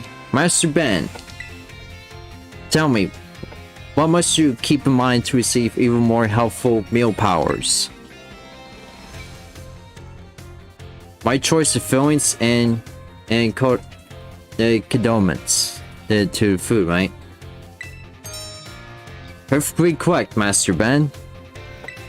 This quest is super important in my opinion, yes. Perhaps you are already aware of this fact from having helped your family with cooking at home. Your choice of ingredients, including both fillings and condiments, is an important factor in gaining even more helpful meal powers. For example, using sweet ingredients in your sandwiches may help you gain egg power. Including numerous bitter ingredients, on your hand, can gain you item drop power. Learning to aim for specific effects when crafting sandwiches will almost certainly make your endeavors more enjoyable. Please be aware, however, that you can also receive meal powers by eating at restaurants. True. I must say that would feel the most joy if you all learned much here in my class and came to better understand home economics. Yep. Our time together has come to an end for today. I bid you all farewell. Oh, and by the way, you can actually receive sandwich recipes. If I didn't tell you earlier, you can actually receive sandwich recipes from mom, literally. So let me head home real quick and talk to mom. Because I think each you will get a sandwich recipe. Though you can also get the sandwich recipes just by crafting the sandwiches on your own. If it already has the official recipe, then it's registered to the recipes. So yeah. Oh cool, there's pumpkins here too. But yeah, let's head inside. Alright, so here, let's talk to mom. Oh, good to have you home, Ben. Your Pokemon are looking a bit worried though. Why don't you have a nice rest together? Yeah. But that's, well, we already know moms can do that in the games too, but that's not all.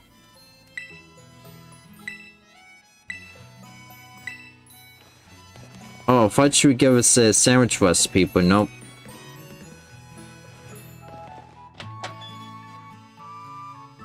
But I thought this was important to know that you can get sandwich recipes from your moms, from what I heard.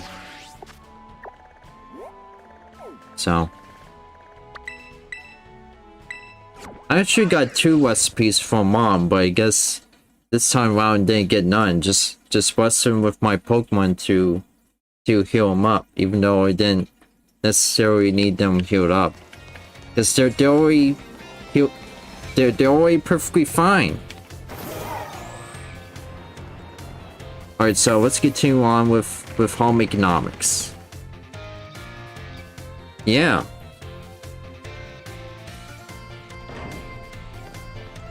I don't know what triggers the ability to get recipes, but whatever.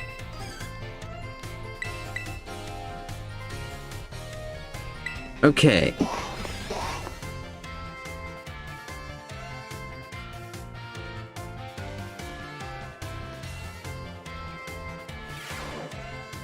More classes with Mr. Squirrel. Nice. Put away your phones. It's time to begin class. In our last class, I believe we talked about the effects you can get from food on your picnics. You can receive meal powers and even restore HP for all Pokemon in your party. It is truly a convenient means of healing your Pokemon.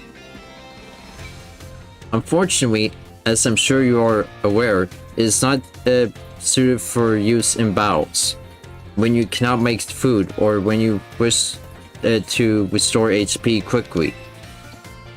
In times such as those, you should make use of healing items such as potions, which you can purchase from Pokemarts or the school store.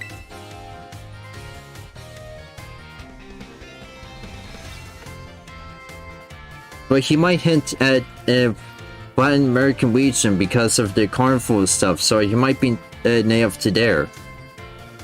Yeah, actually, that would be interesting if they do Mexico or Brazil as the next region, right? So my mind keeps thinking about Italy or Germany even. No, that would be cool as well. Healing items are immediately effective and can be used anytime that you can open your bag. They are, however, consumed after one use. Potions restore 20 HP, Super Potions restore 60, and Hyper Potions restore 120. Oh man, I wish it would stay 200 forever instead of 120. The pricier the item, the more HP it will restore. Keep in mind how much money you have when you're stocking up on these items. However, unforeseen happenings are an extra capable of a part of traveling from place to place. Imagine, if you will, the following scenario. You find yourself with injured Pokemon, but you have no potions. You are out of sandwich ingredients, and there are no Pokemon centers nearby. Tell me, Master Ben, what do you search for when you are in a perilous situation with no way to heal your Pokemon? Items on the ground, right? Perfectly correct, Master Ben. I see you are well worn in survival techniques. If you see something shiny on the ground, it is actually an item that has been dropped there. You may be able to find a restorative item such as an Oranberry or a potion in this way. You can use the R button to send out your Pokemon to pick up such items as well. And then there are berries, of course. Berries, by the way, are like items from shops. If you let your Pokemon hold one, it will decide on its own when to eat the berry during battle. When your Pokemon decide, this timing for itself can be quite interesting. And anyway, if you find yourself in need of healing, I suggest that you look around for shining items on the ground.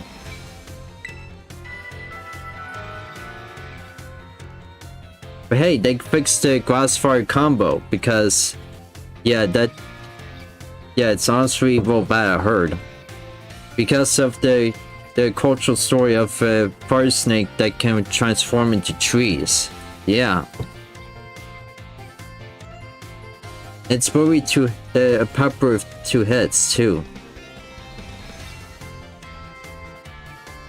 If you can't find such items, there are other methods you can employ for healing your Pokemon. But I see the bell demands that topic late. Our time together has come to an end for today. I bid you all farewell. I think he meant Pokemon before he noticed the bell rang.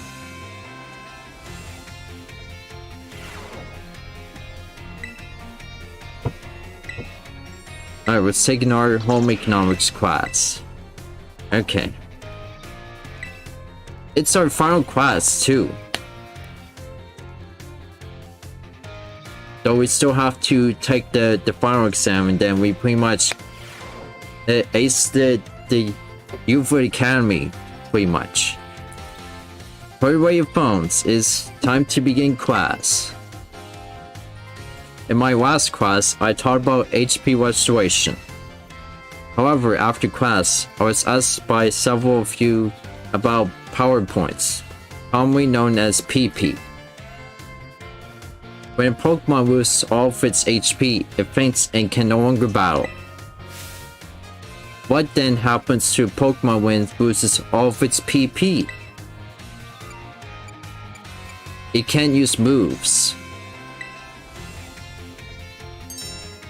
Perfectly correct, Master Ben. Perhaps you know this from first-hand experience? Also, it would be cool to see how they would do the villains team or implement the Amazon forest. Yeah. Actually, that would be cool. When Pokemon runs out of PP, it can no longer use its moves. And then it will struggle too. Which means that it'll faint, I think.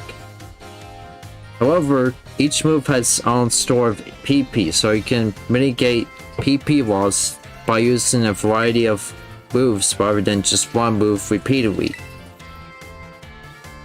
If a Pokemon loses all PP for all of its moves, it will only be able to use Struggle, an action that also damages the Pokemon that uses it.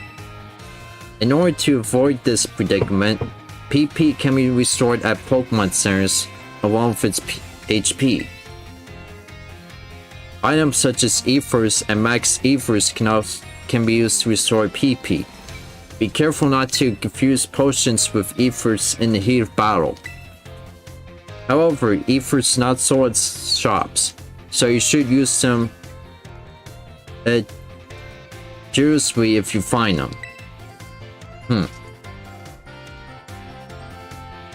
The stronger the move, the lower its maximum PP. Do not waste uses of these moves unless you wish to quickly run out of PP. It is the point to find balance in Pokemon set moves. As you can see, HP isn't the only thing you must keep an eye on while adventuring with Pokemon.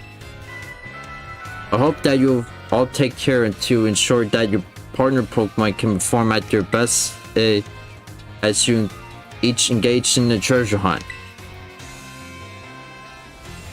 Our time together has come to an end for today. Our next meeting will be an examination day. Be sure to review well in preparation. Yeah.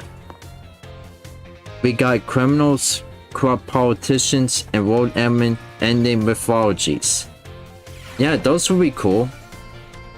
Don't think the world-ending mythologies will be more suited for legendary Pokemon or even mythicals. If seriously, it's a very dangerous place that coming up with an antagonist based on what in America is easy. Yes, if they do another Spanish region next time in like another generation. The time has come to test how well you all have learned here in my class. Let's begin before the information is shimmering in your brains from last minute cram session fades. Which is not an effect of a picnic meal. Increase in speed. Maybe they could add Team Rocket or Mega Splash Aqua because they're stealing them for wildlife. Or the ores, yeah. Which of the following affects the kinds of meal powers received from a particular meal? Villains, and yeah, pretty much. Or maybe even Quxaly, yeah. Which of these berries can restore a Pokemon's HP? Oranberry.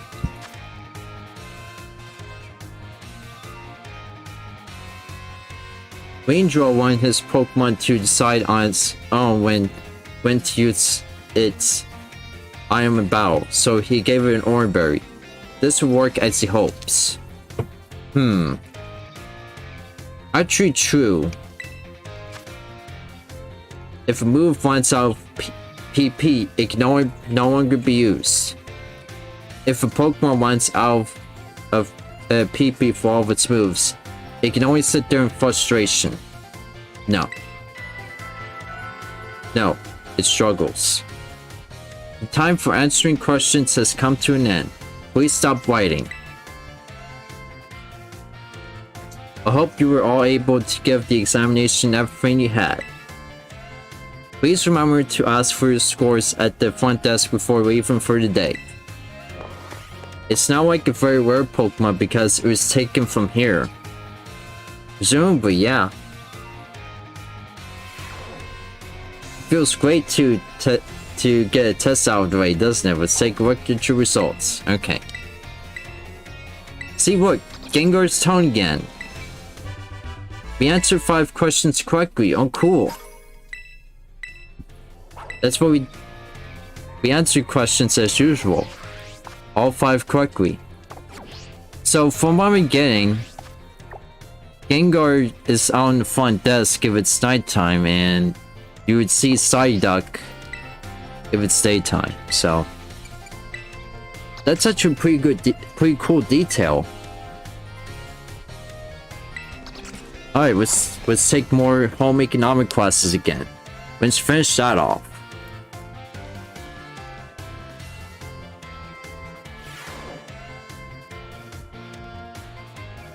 Put away your phones. It is time to begin class. Though some of you had to retake the midterm exam multiple times, I'm glad to say that the majority of the class passed without issue. I feel honored to see that the knowledge and skills indispensable for daily life has taken root in all of you. I trust that you will all work just hard on your life skills in the second half of our course as well. Let's now turn our attention to the topic of the day, which was inspired by a question received on the subject of power meals. The student who asked this question is a young man who enjoys the culinary arts. He tells that he regularly researches culinary techniques on his own and pays careful attention to the ingredients he uses. He also spends day and night studying all aspects of culinary arts. Yet, despite this, he is baffled by his inability to increase the effectiveness of his meal powers. So tell me, Master Ben, since you did quite well on your midterm exam, what should I bet it's Arvin, this young man do to increase the effectiveness of his meal powers? You should make food with our people. Perfectly correct. I see you are knowledgeable about culinary arts. To increase the effectiveness of meal powers, your sandwiches must be filled with many different ingredients. For a single person, this may prove difficult, but if you prepare a sandwich with ours, you will be able to handle a larger serving of bread. With a larger base to start with, it becomes quite simple to add more ingredients to your sandwich, which in turn makes it possible to receive meal powers of increased effectiveness. This applies more broadly as well. When dealing with a difficult case, work with ours to solve that issue may be the best course of action. I'm sure that Arvin will likewise work with friends to craft the sandwiches in the future. Oh, he gave that name away. I knew it. The identity of the male student is a matter of privacy, so we're asked that you do not pry too deeply. Our time together has come to an end for today. I bid you all farewell. Dude, he really just gave it away. He said the quiet part out loud. Ooh. It was Arvin that asked that question to Sagaru. Okay, it won't be tardy, don't worry.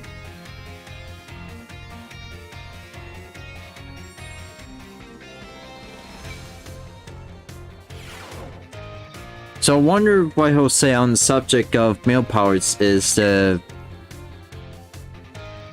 sparkling power, right? Why are you not performing field work with one of your Pokemon walking alongside you? Have you ever noticed changes in its coloration? Now I don't mean that it suddenly becomes a shiny Pokemon or any nonsense like that.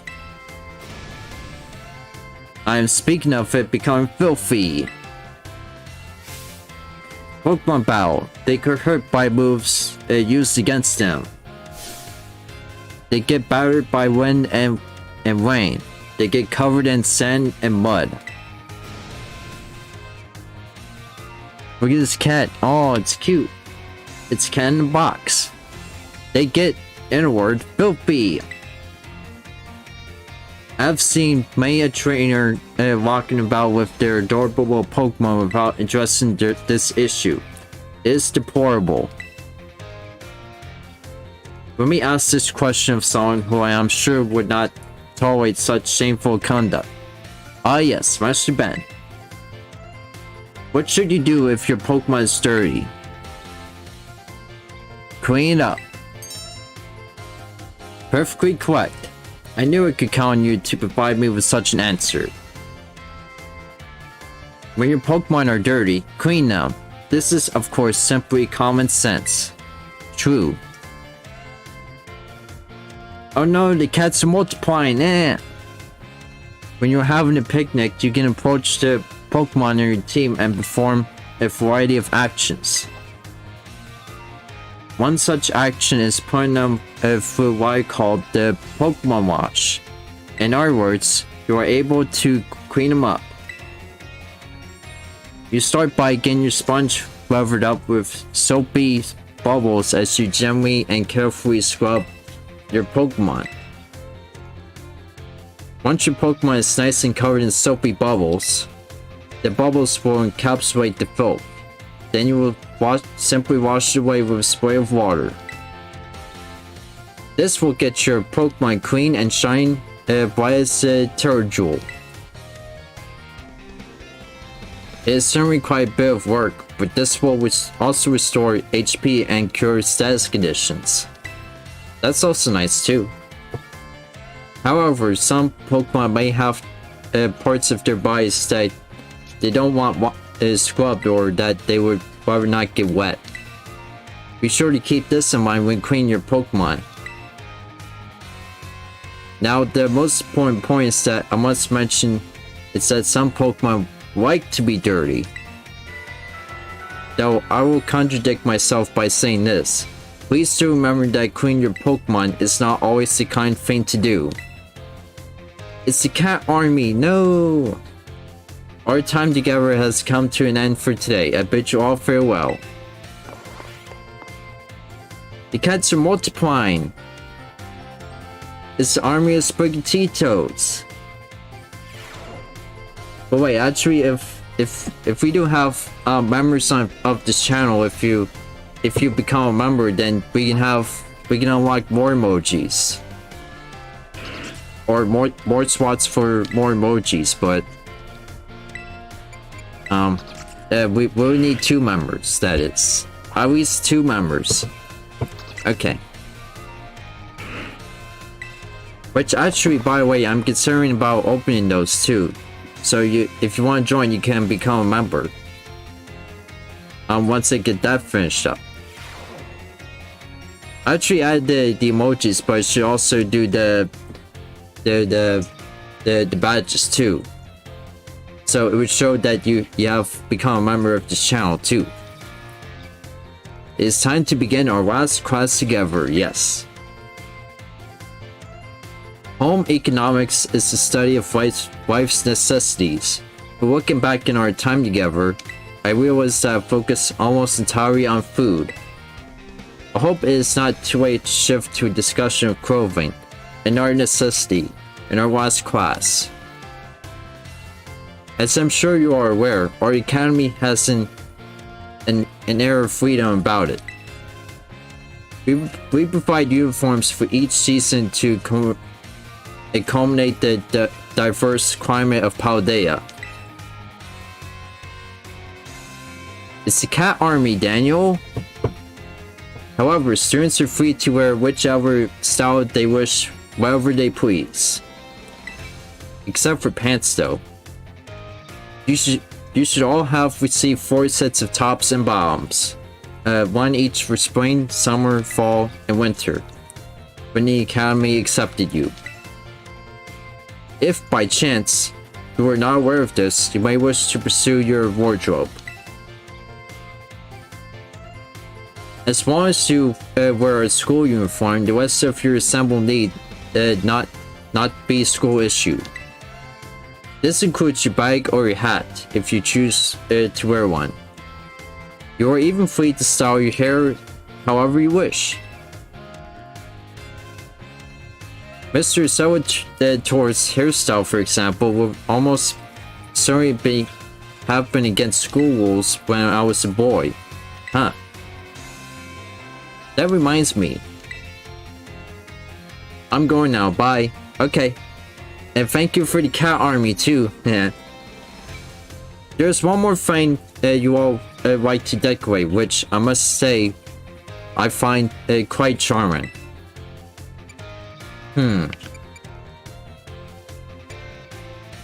Our dorm rooms?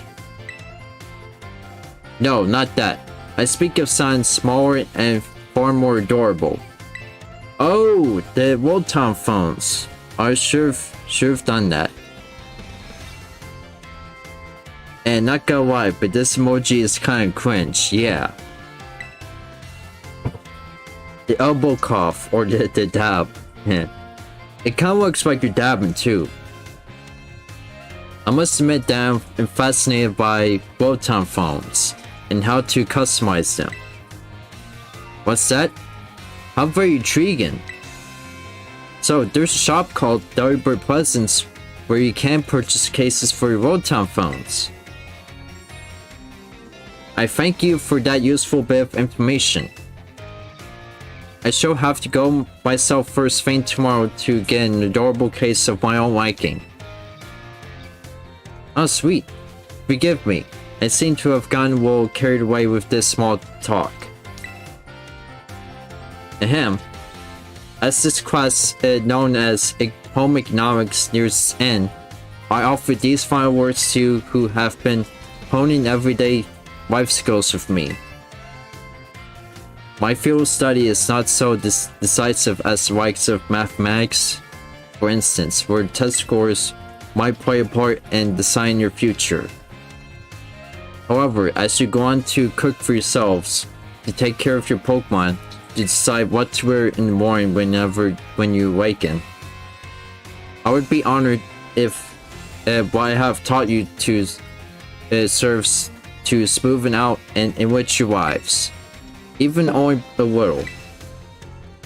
This sentiment was imparted to me by Mr. Hassel in his particular outlook on such matters.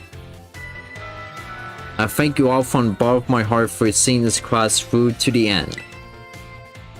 Our time together has come to a close for today.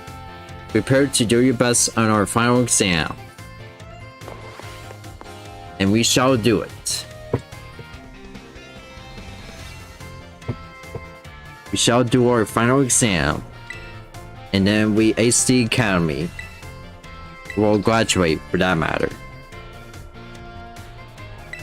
I kinda hope you stay here even after you graduate, so like keep coming back here. So the time has come to test how well you all have learned in my class. Let's begin before the information shimmering in your brains from last minute cram session fades. Alright. Which of the following meal powers makes it easier to come across shiny Pokemon? Sparkling power. Which of the following is not an effective egg power?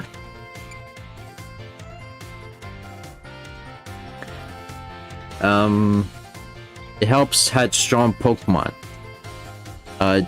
A definite no.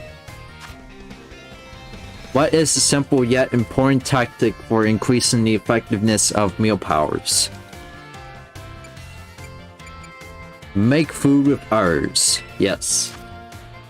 What is the correct action to take when your adorable Pokemon become dirty? The Pokemon Dash? The Pokemon Wish? No, Pokemon Wash. This is a question about Academy rules. Should you change your uniform tops and bottoms to properly match each season? It doesn't matter. Alright, and that should be it for the classes that we did today. The time for answering questions has come to an end. Please stop writing. I made the questions a little easier than I planned to, as a way of saying thank you for informing me about Road-Town phone cases. I trust that you all gave this exam everything you had so that you will not have to retake it. Please remember to ask for your test scores at the front desk before leaving for the day.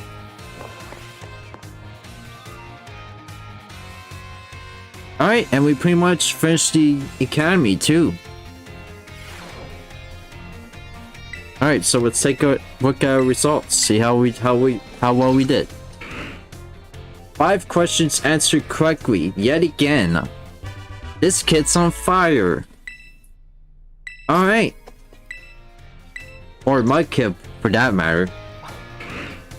You have finished all of your classes and passed all of their exams. I have this for you from Director Clavel. 5 large candies. Nice. Now you can focus all of your efforts on this year's treasure hunt. Be careful out there. And yeah, pretty much. I'd like to revisit your class. Well, you can do that actually at any time, so. Actually, what we gotta focus on now is we gotta befriend some of the teachers here. So yeah.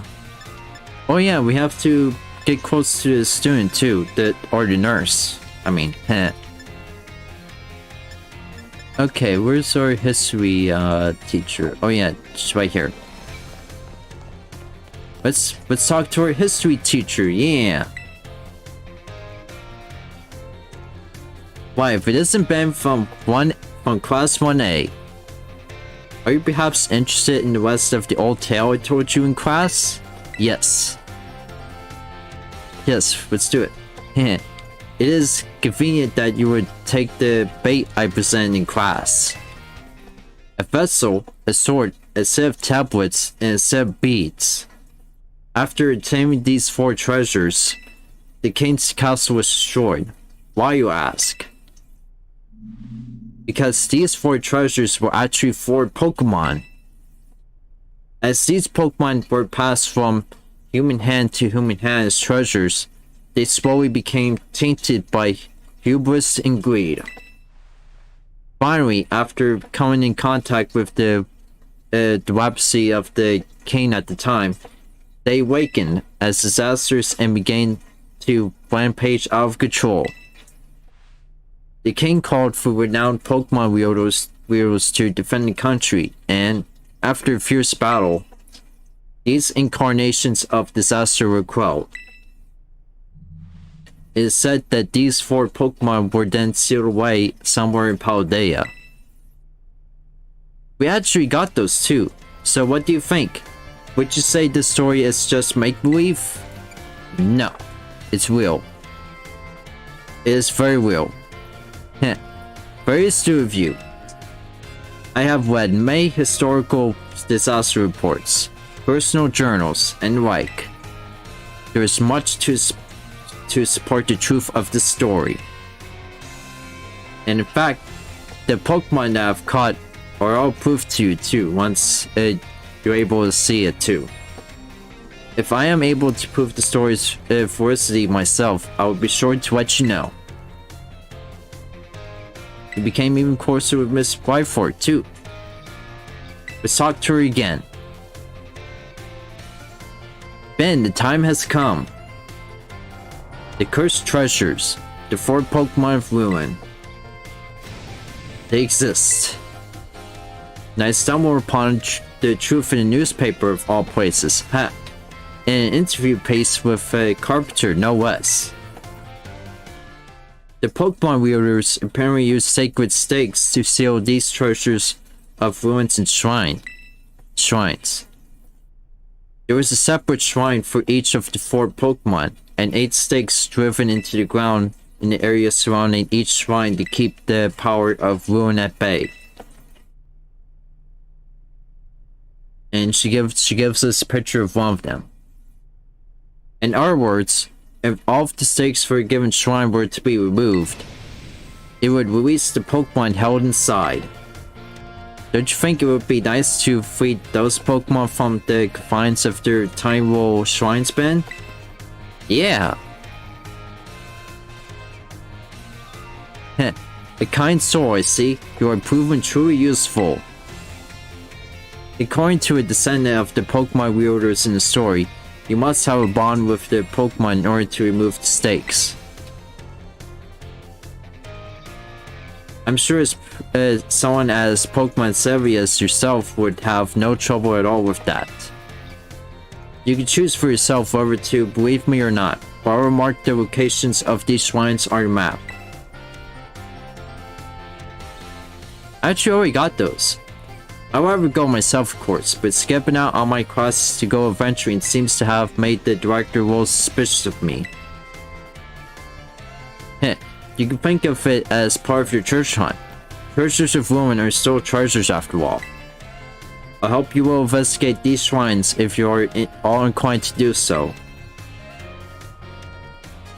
You feel trusted by Miss Whiteford, yeah. Let's talk to her one last time. I have caught all of the Pokemon. Ben, did you find any of the treasures of Ruin? Yes. Oh, you caught Tingwu, the vessel of Ruin. Ooh, how interesting. I simply cannot keep my curiosity under control. Judging by its shape and size, this vessel was almost certainly not for everyday use. Perhaps it was a work of art, or better yet, a ritual artifact housed in some sort of deity? I feel that there must be some meaning behind the horns and the designs resembling eyes. Could it be that this artifact was fashioned after the deity's very appearance? This mystery grows even deeper. Ah, my thirst for knowledge is slowly being drenched. Look like you have some more to report. What is it? Oh, you caught Chimpo, the Sword of Ruin. How interesting. I cannot keep my curiosity under control. So, the sword's blade and hilt from the Pokemon's left and right fangs. I wonder if the sword broke when it became a Pokemon. Or perhaps it was always that way? No, wait, I cannot imagine the king wanting to buy a broken sword. Maybe it was some sort of weapon that was meant to be used in this broken state? This mystery grows even deeper. Okay, we got another one to report to her. Oh, you caught Wuxin, the tablets of Ruin. How interesting. I simply cannot keep my curiosity under control. I've never seen so many wooden wine tablets strung together. It must have been an epic tale. Most excavated tablets are tenement to graffiti or simple memos. Still valuable tools for learning about the past, but nothing like this. I can't read it, but given the length, it must be a story, yes. Or perhaps the words of a curse? If only the words weren't faded, how frustrating. These wooden tablets be cured the curiosity of a king. What might have been written on them? My thirst for knowledge is slowly being quenched. I should say. And we caught Chinyu, the Beads of Ruin. That's a last Pokemon for her too. How interesting. I simply cannot keep my curiosity under control. Beads like these were thought to be sacred and thus were worn during religious rituals. I believe they were most often worn as a single bead on the neck like a pendant, but it seems like Chinyu has 4 of them. Were the beads worn in pairs, like on the ears and wrists, or were the rituals perhaps performed by 4 people? What on earth could have caused beads such these, originally used to ward off disaster, to become bringers of disaster themselves? This mystery goes even deeper. My thirst for knowledge is slowly being quenched. Seeing part of history with my own eyes fills me with joy. I thank you, Ben. This is simply amazing. You have now reported back to me with all 4 of the treasures of ruin. I never thought that you would be able to do this much for me. You have my thanks, Ben. I would have liked to go look for the treasures of ruin myself and make them my own. But I suppose it was precisely because I sent you, someone with a pure heart, that we were able to accomplish this feat. They may be treasures of my dreams, but I will allow you to have them for now. Consider this a symbol of my gratitude too. Take it. It's yours. TM 140 Nasty Plot. Ooh, nice. It sharply wastes the Pokemon special attack. Well, only one of them could learn that. Especially because they know the best special attack. Well, one of them has the best special attack stat, so. Heh. You're truly an interesting one, aren't you, Ben? I hope you don't mind if I continue to keep an eye on you. We formed a close bond with Miss Whiteford. Yay! We can even craft the nasty plot too. Cool. Okay.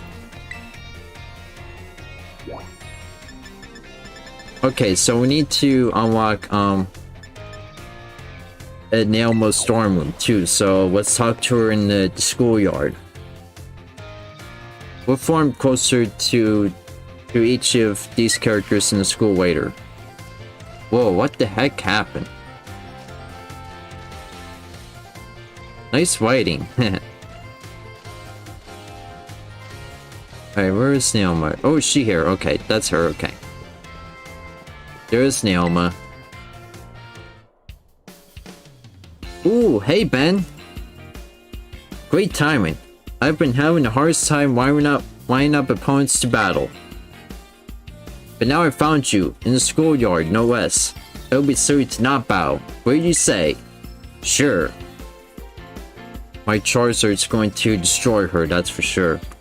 I knew I could count on you.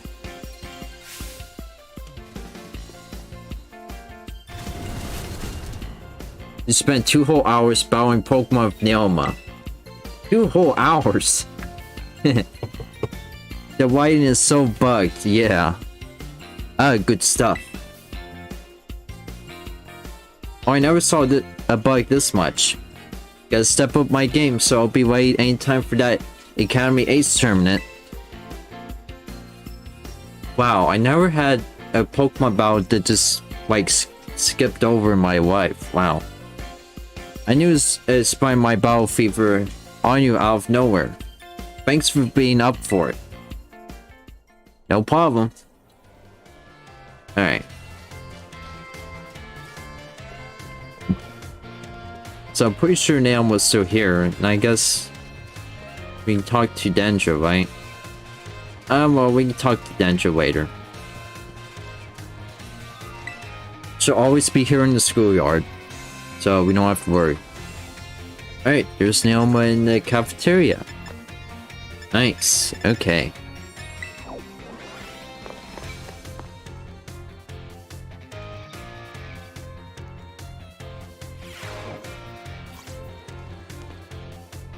I was just talking to someone. Oh. Oh, we can't go this way because it will take me out to the location thing. So you're good for a battle, right? Great. Meet you at the schoolyard in a minute. Hold up. You're Nailma, right? Like the student council president? That Nailma? Yep, that's me. Yeah, maybe some more time. Huh. Ben, hold up. Who was that? Who's that guy? Oh, Oh, him? Don't know who he was. I was just munching my sandwich and I heard him bragging about his tough Pokemon, so I invited him to a battle. I wonder what Pokemon he's gonna use. Can't wait to see. No, what's fine. Wait, I forgot to get his contact info. How are we supposed to plan when we'll face off? Oh well, I'll make sure we battle next time we run into him. Anyway, guess you came to get some grub, huh? Well, I'm not the one to stand between someone and their meal. Catch you later. Well, I'm not here for a meal, I'm just here to talk to you. And every place. Look, there's Soriwa! Look, there's Soriwa! And Haishu and Soriwa's coming back too.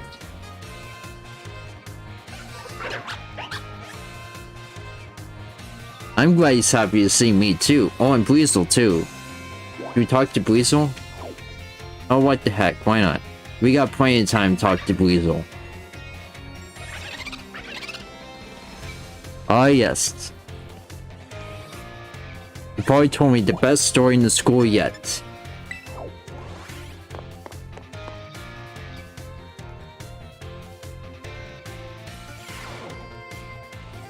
Here's Nailma in the school store again. Huh. Better stock up real good on Pokeballs while I'm here. Oh. Ben!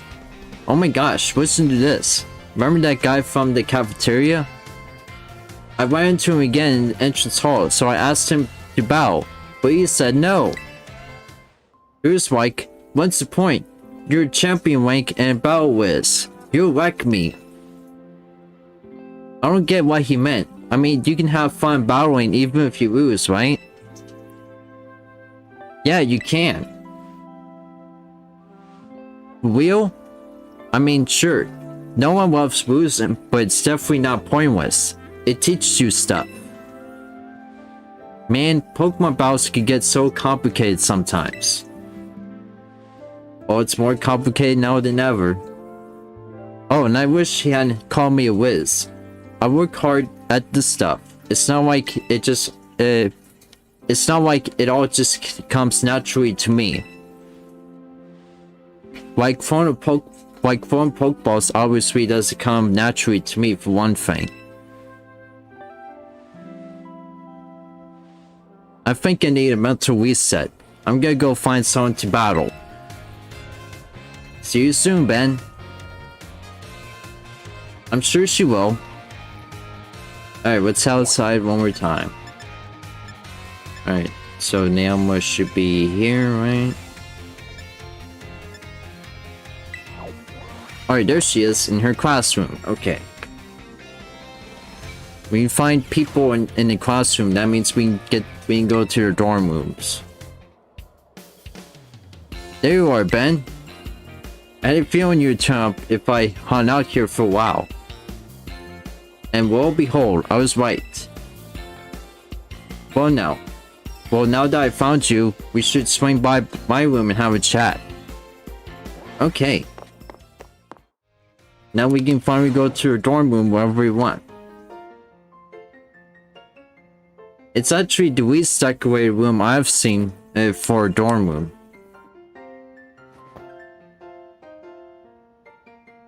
Welcome to the Zona Nailma. It's so tidy. Oh, thank you. Wait a sec. I know we've been to your room before. But have I never had you over here? Wow. Anyway, listen, Ben. You know how I really like Pokemon battles? Like, really like them? Yeah, you sure do. Cool. And yeah, you know how when you really like something, you dive in deep? That's what I did with Pokemon battles. And I just kind of became a champion. But then I found out that's pretty special. That normally, it's not so simple for most people. People would tell me to my face that I would only manage it because I have some in a gift. Or because I was raised differently, or whatever. And suddenly, I started to feel like there was this invisible wall between me and everyone else. So I started going easy when I battled my friends. I just wanted everyone to have fun. Oh, but don't worry. I'm not doing that anymore. I'm going 100% all out. Especially since I'm lucky enough to have an opponent around who can beat me even when I'm in full hardcore mode. So just promise me one thing, okay, Ben? Promise you'll always stay my equal. You and me, true rivals. That's what friends are for. You're the best, Ben. Thank you. Oof. That got pretty personal. A little bit embarrassed over here. Anyway, since we're equals, I gotta start having you over as much as we hang out in your room. Feel free to burst into Zonia Naoma whenever you want. And get ready for the Academy Ace tournament, cause I'm gonna stomp you this time. I think that word she said means room. Is Zona Naoma? Wait, let me look this up. Does it mean room in Spanish? I think it means room.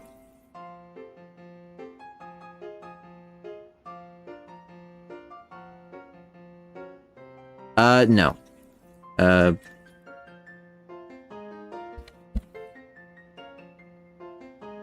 No, it just means zone, so... No. It just means zone. Okay, so yeah. New! We can visit Naoma's dorm room anytime now. Nice. Okay. So next, we have to talk to the nurse. And hopefully she'll be the perfect school nurse. Because we want her to be the school nurse. For the school.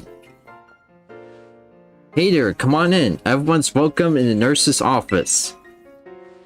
Oh, Ben, I'm glad you're here. And wait, hold on.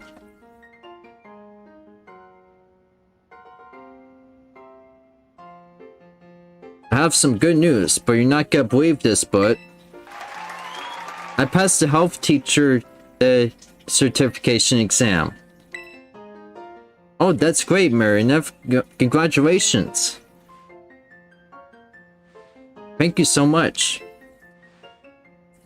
I saw you pushing yourself real hard with your church hunt, and that really inspired me. Of course, most of the credit for my success goes to my own hard work though. Thanks for giving me the push I need to try again, Ben. She gave us 10 max revives too, nice. But they tell me there's no room to add more the new classes this year. Oh darn. So I guess I'll keep being nurse Miriam for a bit. Just you wait though, I'll be standing in front of a class of this academy before you know it. Then I'll teach you all you need to know about health. Yeah. I bet I'll make a great teacher. I can't wait to see you in my class.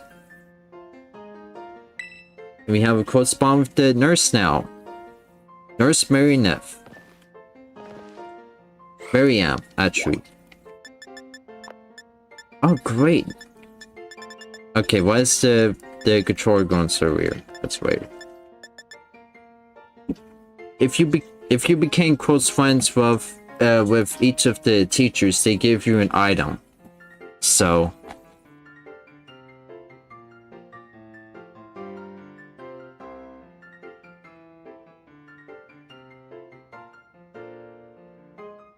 yeah.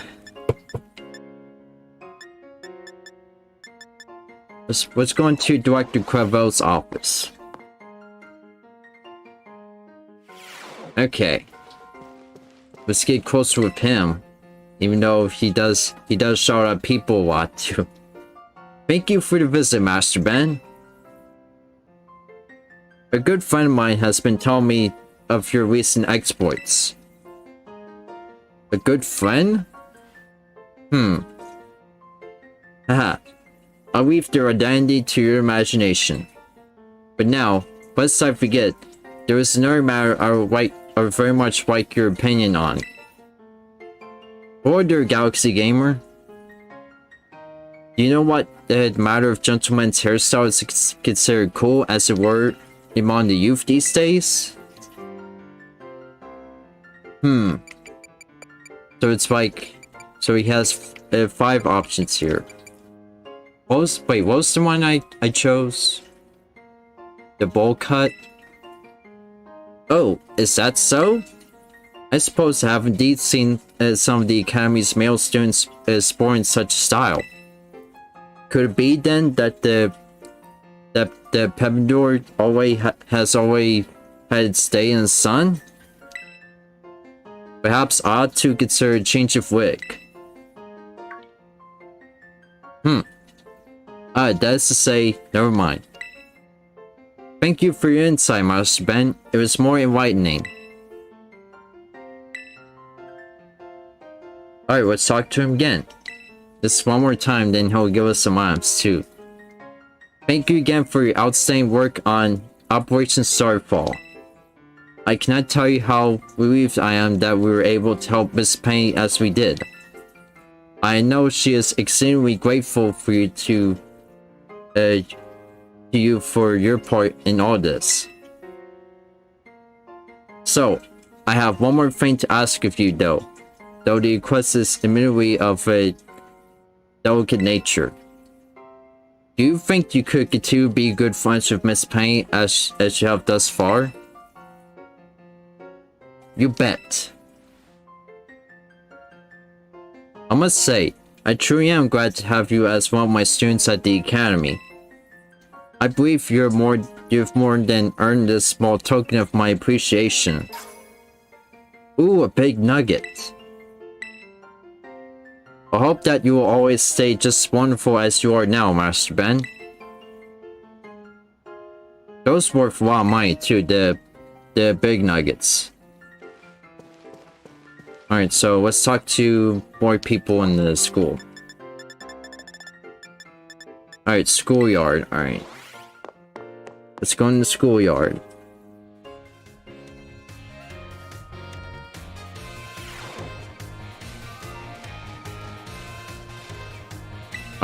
We can't ride on here. Well, people can have their cyclers out. Okay, there's Miss Dendra. Okay. Let's talk to her for a bit. Osu, new kid. Have you come out here to the schoolyard for some training? Yes. Aha! I knew you could see a fine spirit burn behind those eyes of yours. Why don't we do a bit of running together here to get to know each other a little better? Ready? Let's go. Alright, we did a little bit of running around. Phew, that word worked up a nice sweat. You've got a good pair of legs on you, new kid. A good bout of training sure does make a body hungry, doesn't it? And speaking of hungry, I think dinner should be way soon or something. I would you have one of my homemade sandwiches as my way of saying thanks for one with me today. Feed those muscles. Okay. You want to have a wank bow? Not tonight. Miss Dendra's sandwich was dry and had an odd smell. The taste left much to be desired. Huh. How was it? I hope it was tasty. Yeah, tasty. You know what? What would say to be honest? Sorry, I shouldn't have asked you that, hint. I'm athletic and all, but I don't know the first thing about making good food. As your honest reaction just reminded me. Well, see you later. Enjoy your sore muscles tomorrow. Well, we can help her out with cooking, so. Alright, have to check if dinner's ready, then I'll be right back. So, hold on. Now, hopefully this won't take too long. Probably will, but, you know. So, yeah. I'll be right back for the dinner.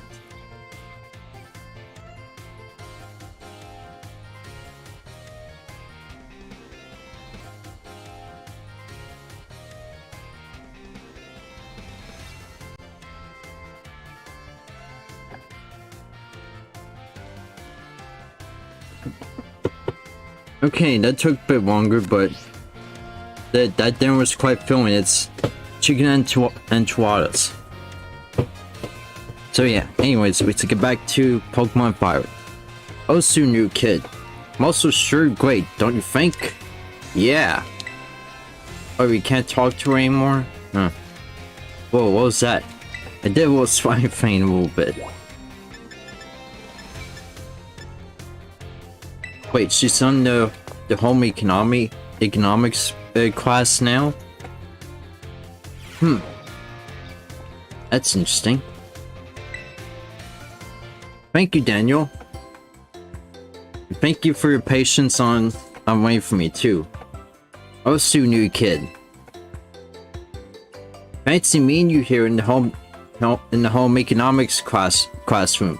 What a coincidence, eh? What brings you here? So, well, y'all see, Miss Dandra tells me that she's here for intensive training in sandwich making. Oh yeah. Oh well, no use hiding it now. Oh dear, I'm terribly sorry. Were you keeping us a secret? Well, I mean, not really. But it just doesn't look very cool to openly admit I'm here for intensive training, you know? Understood. I will be more careful in the future. Well, new kid, now that you know what I'm up to, I guess you'll just have to help me out with my training here. Yeah, sure. Try this sandwich. It's the result of my training so far. Miss Dandra's sandwich is so soggy and hard to eat, and once again, the taste left much to be desired. True. That was my meat lovers, Quxaly, bacon, and chorizo sandwich. How was it? It was, a little meat heavy. It could have used more veggies. Well, either way is fine. What? You mean there's a problem with my choice of filling? I guess focusing on muscle building ingredients really did a number on the flavor, huh? Yeah. Miss Dandra, I believe a simple addition of butter would have done wonders for your sandwich. Butter helps to protect the bread from getting soggy due to the moisture of the ingredients. It can also work to enhance the sandwich's flavor. Butter! That makes sense. Thank you for teaching me that tip, Mr. Seguro. But why didn't you tell me that while I was making the sandwich? Ah, well, you see, when I saw you, I had not realized you had begun your food prep. I thought you were simply trying to destroy my classroom. Well, anyway, new kid, thanks to you and Mr. Seguro here, I may have finally begun the hang of this. Thanks for your advice. Yeah. And we became even closer with her too. Alright, so... Now where's she going to? Nurse's office. Ooh. What has she done now? What does she do now in the nurse's office? Huh.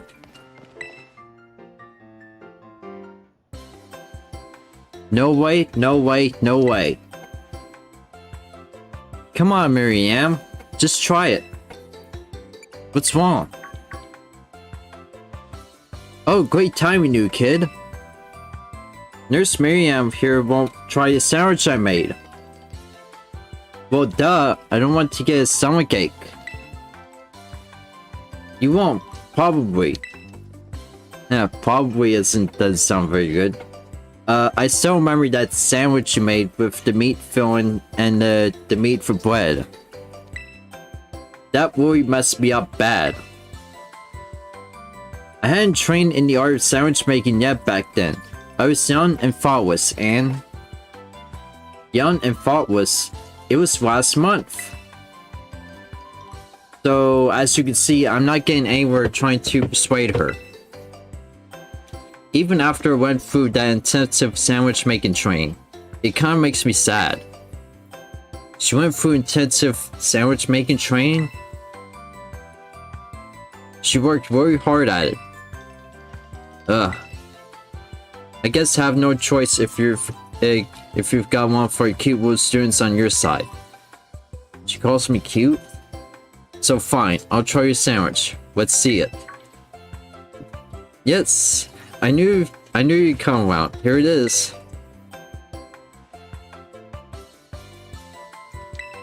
Uh-oh. It's more strongly flavored, but I guess it's not bad? Looks getting better! Woohoo! My training paid off! I'm so glad my sandwich pleases the great Nurse Miriam. I look up to you, you know? Thank you for trying it, and thanks to you, new kid. And wait. And she runs off again. That was weird. But that's just how Miss Sandra is, I guess. She's always coming to the nurse's office with some injury or another too.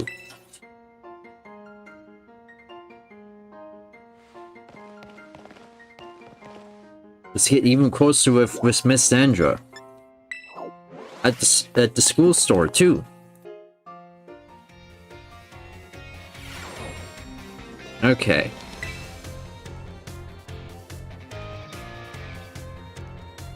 Oh, soon, new kid. You have to do a little shopping? You here to do a little shopping? I came to see you, actually. Haha, so you came to see me, did you? I'm here to check out the sandwiches they've got for sale. The school store sandwiches taste great and have excellent nutritional balance, too. What happened to your intensive training? Huh. Haha, I guess I'm just not used to it yet. All of that training kind of wore me out. I achieved my goal anyway, so I'm going to take a break from sandwich making for a bit. Oh wait, I didn't tell you what my goal was. I wanted to pay Nurse Miriam back for everything she does for me. It was my way of saying thanks. She's so nice and so skilled at what she does, I really look up to her. I wanted to try sandwich making so I could be skilled at doing something for other people, like she is, but I guess it just wasn't cut out for it. What I am cut for though is being full of energy, so I decided to focus on that instead. Like I said in class, I think people in Pokemon should make their strong points stronger. Yeah. You really helped me out, new kid. Take this as my way of saying thanks. 10 balls protein. Ooh, yeah. Alright then. What should I go with today to get my protein in? Well, just gave me all of those bottles, dude. Okay. So we still got more to do. Yeah, so...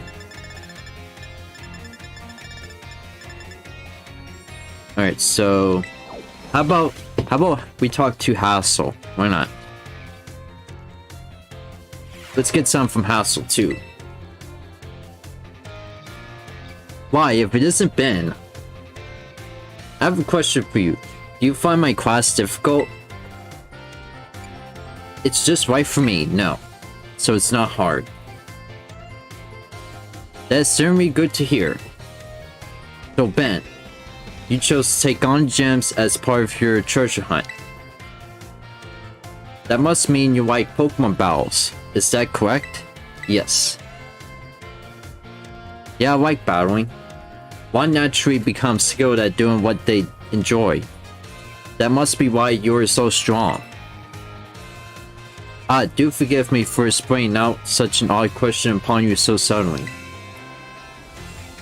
I often find myself pondering the nature of strength these days. Anyway, thank you again for your input, Ben. We should get even stronger with Hassel. So, where should we go next? To the schoolyard. Huh, wonder what he's doing in the schoolyard.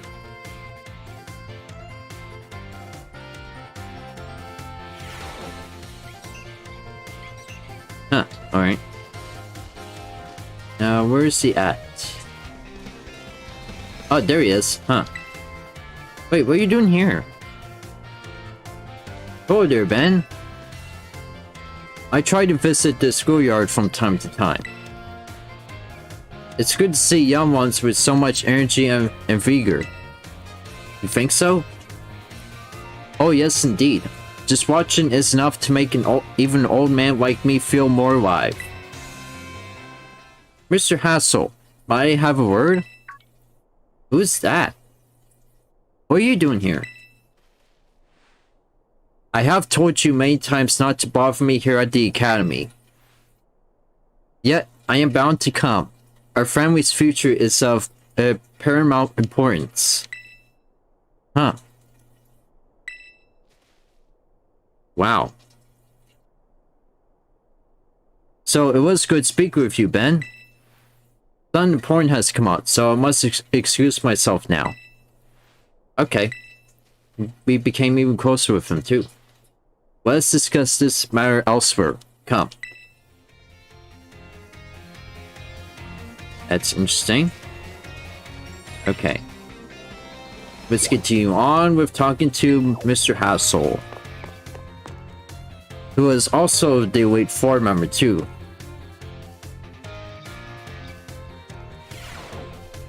Okay, where is he at? Oh, there he is. There you are, dude.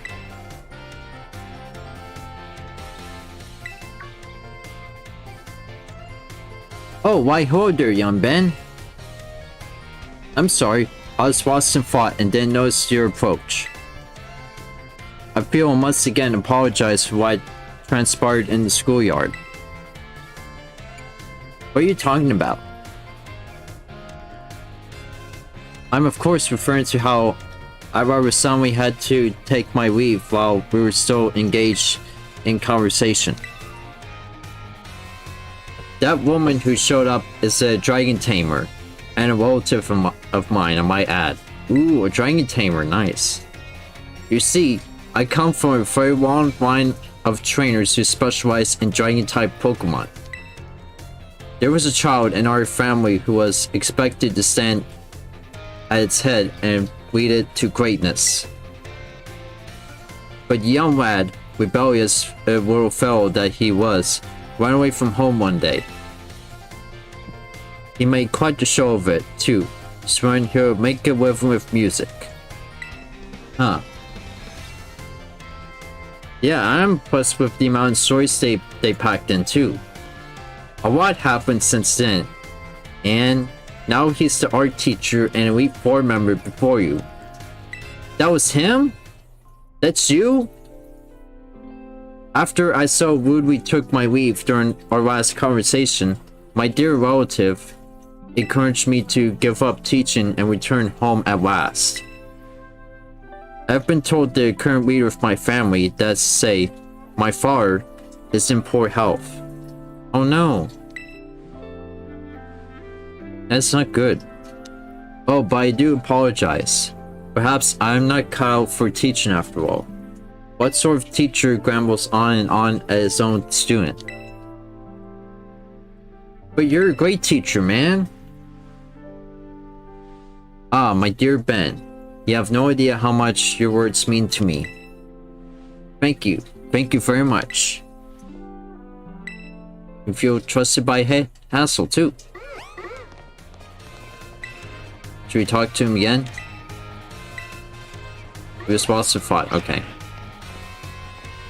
Well then we should go to another place where we can see him again. Art room once again.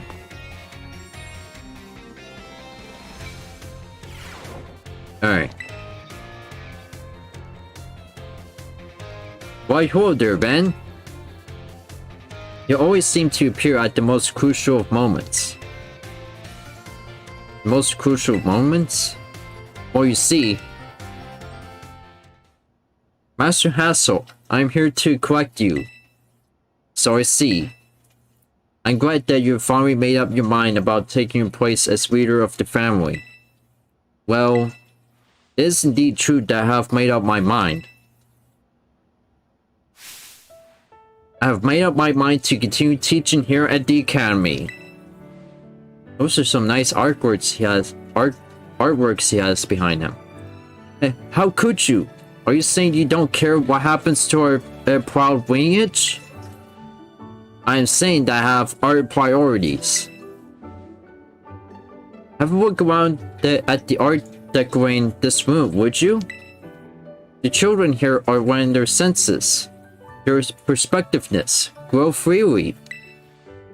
I do not wish to say that protecting our family's ancient bloodline is of no importance. I simply wish to see young talent blossom and grow into the future.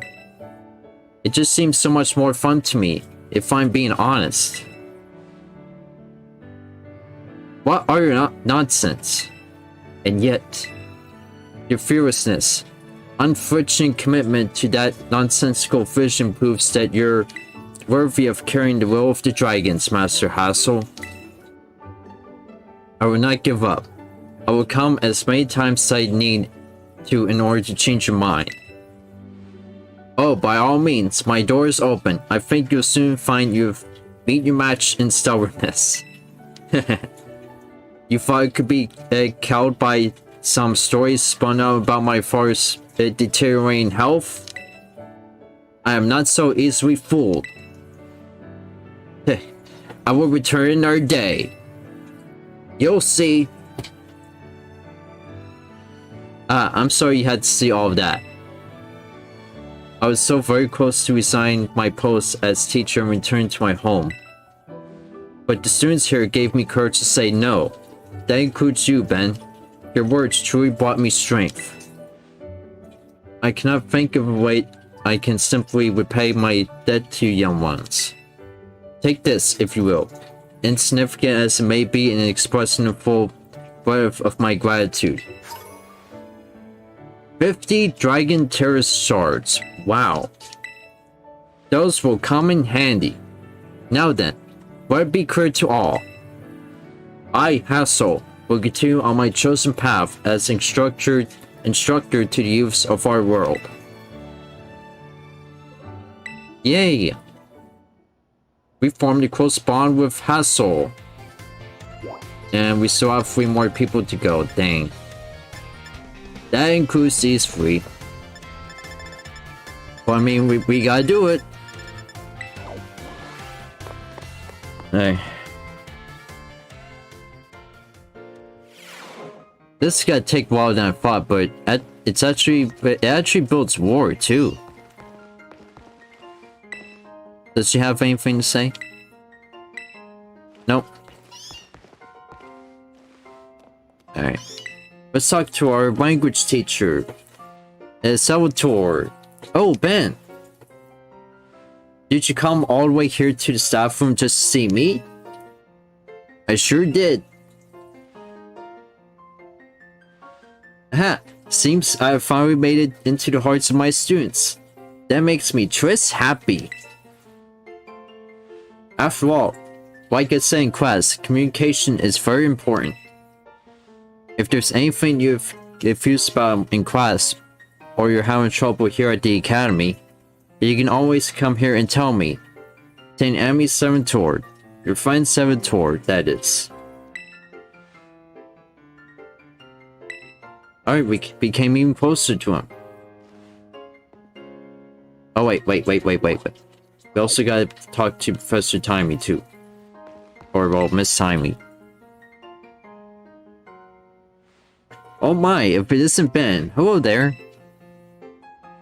Do you perhaps have a question about class? All good, no questions. Heh, I'm glad to hear it. Then perhaps you won't mind a little quiz. Flying-type Pokemon are weak to Rock-type Pokemon. When a Rock-type move hits a Flying-type Pokemon, what becomes of the damage's move's damage? It's doubled. Yes, that's right. The correct answer is that the move's damage is doubled. Miss Timey. Oh my, I see one of my more energetic students here to see me. You have to wait your turn, dear. There's only one of me after all. Huh. Miss Timey, is it true that you were a gym leader? That is indeed true. I'm quite the strong battler, you know? Wow, that's so cool. Why did you quit? So you want to know, do you? I might be persuaded to tell you if you wait your turn. Okay, I can wait my turn. I sure can. Alright, that's a good kid. I'm sorry for cutting our conversation short, Ben, but it seemed to be in high demand today.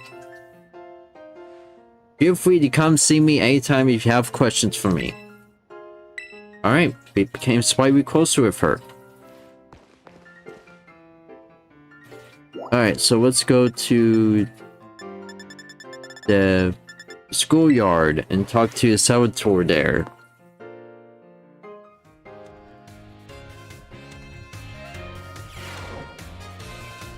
If we can find him.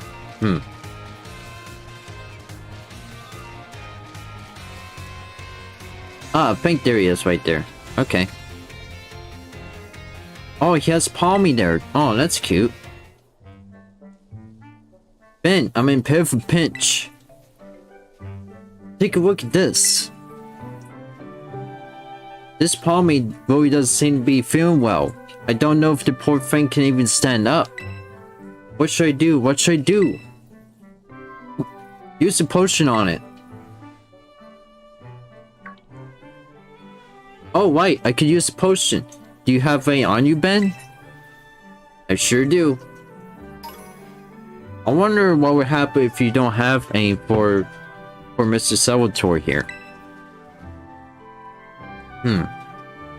This will fix you up. Right up, my friend. Potion power, go.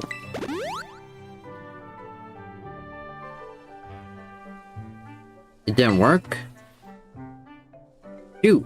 That seems to have done the trick in just the nick of time. But this Palmy does appear to belong to a trainer. Could a wild Pokemon have wandered onto the academy grounds? Still, I can't just leave it here alone without anyone to make sure it's okay. It's decided then. I, Saboteur, will just have to lead all of the helping hands I have to take care of Palmy in this touch-and-go situation. Mercy very much for your advice, Ben. No problemo, sir. Adios. Farewell. Wait, are we even becoming closer with him then? It didn't even mention. Huh. Alright, so... Oh, he's in the biology lab, too.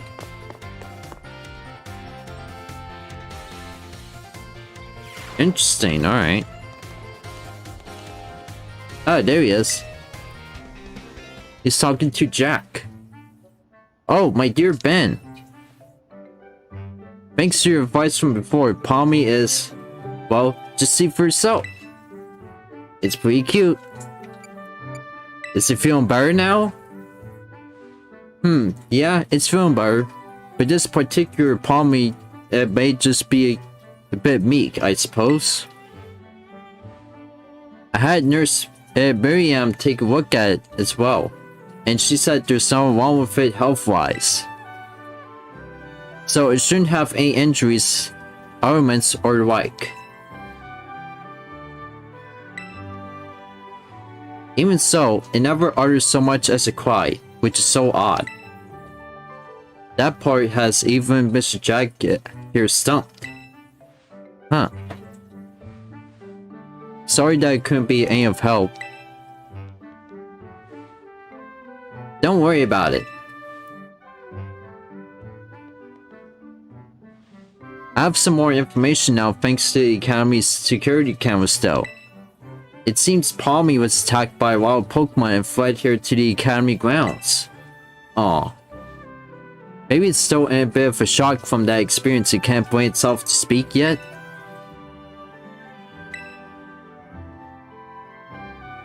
Yep, if that's the case, there's absolutely no problem with keeping quiet. We can just intend your wait, that is, until it feels like talking. That's all we can do, will we? Even if you can speak all sorts of languages, there's no guarantee that you can understand what's going on in someone's heart. True. But have no fear, I won't give up. No, I'll keep on trying until we figure each other out.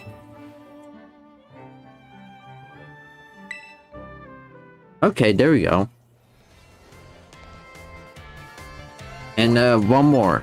Should do the trick. The staff room. Okay, he's back in the staff room.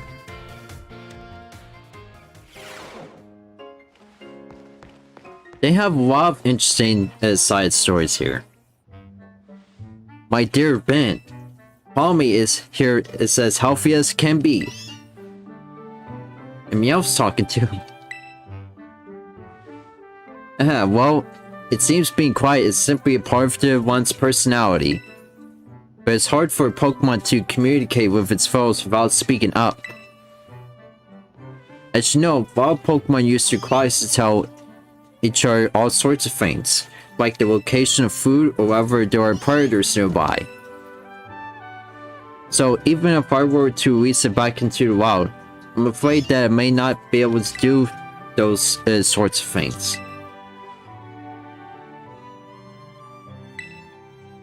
Silent one, isn't he?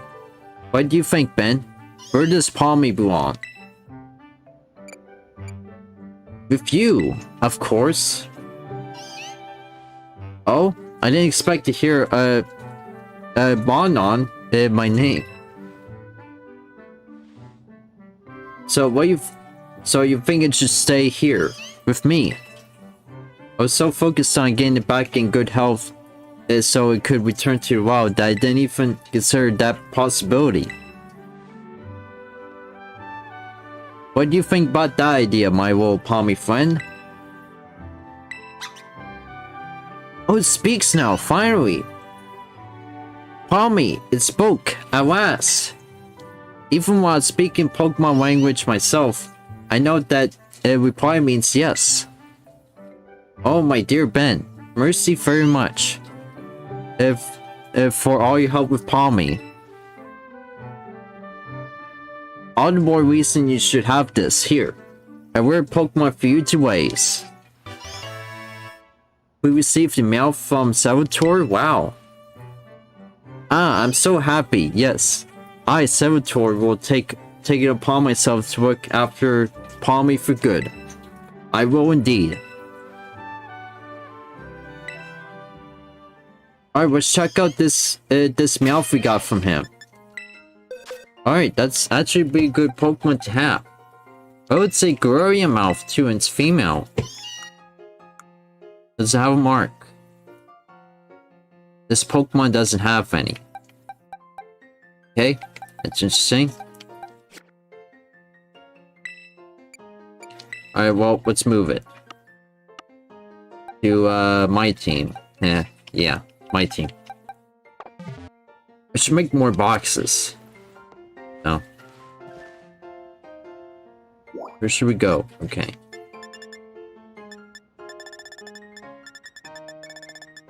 Alright, let's go to the Home Academy, room. And talk to Mr. Seguro here.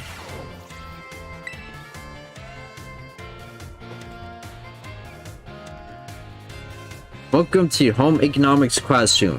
I consider this to be my very own castle of sorts. Master Ben from Class 1A.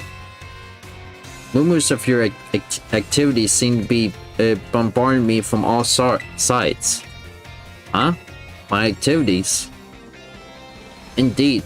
People from all over have been talking about how strong of a battler you are and the amazing Pokemon you take along with you. You are quite the object of everyone's interest, though I imagine that may be a bother for you. The Home Economics classroom is signed up for a place of rest for the Academy students, you see. Here, they delight in sharing the latest gossip and the like while enjoying a light snack. You come up quite often in those talks recently, Master Ben, so much so that I found myself intrigued. If it's not a burden for you, I would very much enjoy having you come see me again sometime. I sure will. We formed a close bond with him too. Here, no, let's go to another room. And he's in the cafeteria now, okay.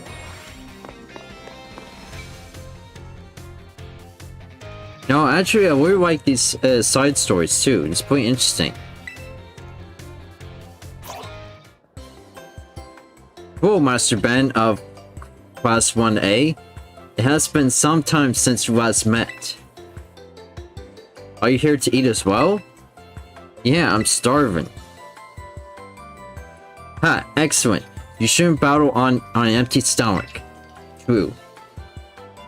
I myself am here to survey the student cafeteria, let's say. I'm observing the nutritional content of the food that our students partake of on a regular basis. One item on the menu here that I'm particularly interested in is the peanut butter sandwich. It is sweet and quite delicious. Yes, perhaps I will order one right now. Oh look, it's Mr. Seguro. He's so fashionable and cool. I guess teachers come to the cafeteria too, huh? Do you think he'll have an egg sandwich? No way, if he gets anything here, it will definitely be something spicy. Like the 5-alarm sandwich. Hey, so cool, he'll definitely get the wild and spicy 5-alarm sandwich. Huh. Could I have a 5-alarm sandwich? I do enjoy the flow of a spicy food. But Mr. Swiguro, what about the peanut butter sandwich? Ah yes, you suggested to have a peanut butter sandwich, Master Ben. I suppose I shall have to try one if you insist.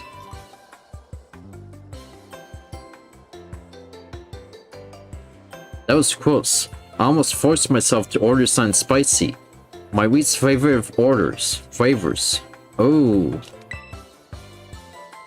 I thank you for restraining me, Master Ben. I guess he doesn't like spicy food then. It seems that the students tend to view me as fashionable and cool, or even, dare I say, exuding a sort of brooding strength. I have a habit of acting in such a way as to not to destroy their image of me. I showed my true colors to you as just now without thinking. Please keep this as a secret between us. I sure will. And we became even closer with him too. Okay. Where should we go next? The staff room. He's in the staff room, okay.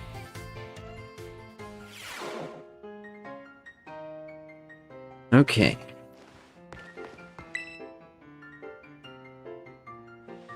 Ah, Master Ben. There's something that I would very much like to ask for your help with. Need help? Alright, well, I can help you. Well, you see, I do not want anyone to overhear this, but I hear rumors of an incredibly sweet Pokémon that exists somewhere in the Paldea region. I absolutely must experience that abrosal of sweetness for myself. You are the only one who knows of my insatiable sweet teeth. Thus, I have no one else I can turn to for help in this matter. I cannot go looking for this Koraidon myself unless I destroy the image that students have of me. I will repay you for your troubles, of course. Give it some thought if this perks your interest. In the meantime, I will gather what information I care about. I will gather what information I can about this incredibly sweet Koraidon. Okay.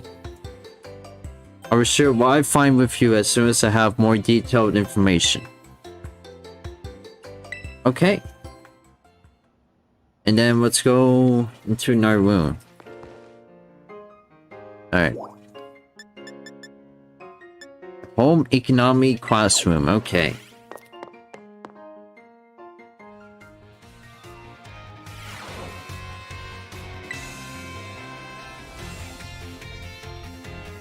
Master Ben, about that matter with which I need your help, I have discovered the name of the incredibly sweet Koraidon. It's called Sweet Herba Mystica. If you should find it during the course of your treasure hunt, I would be grateful if you would share some with me. Oh, we actually don't have one, so we have to give it to him later. So, okay, well, I do not have that one, but you have to find it in the tearaway battles, which is gotta be way rare to find. But it's worth it.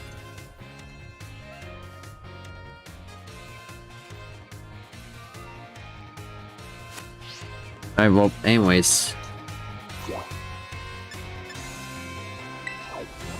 Yeah, I do not have the sweet Herba Mystica, so we have to give that to him later, as it turns out. So in the next episode, I can surely find one and I'll give it to him. No wait.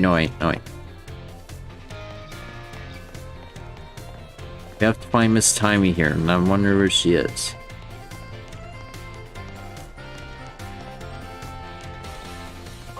We have to find where she is in the entrance hall.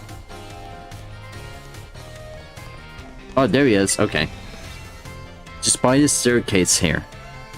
Oh my, if it isn't Ben.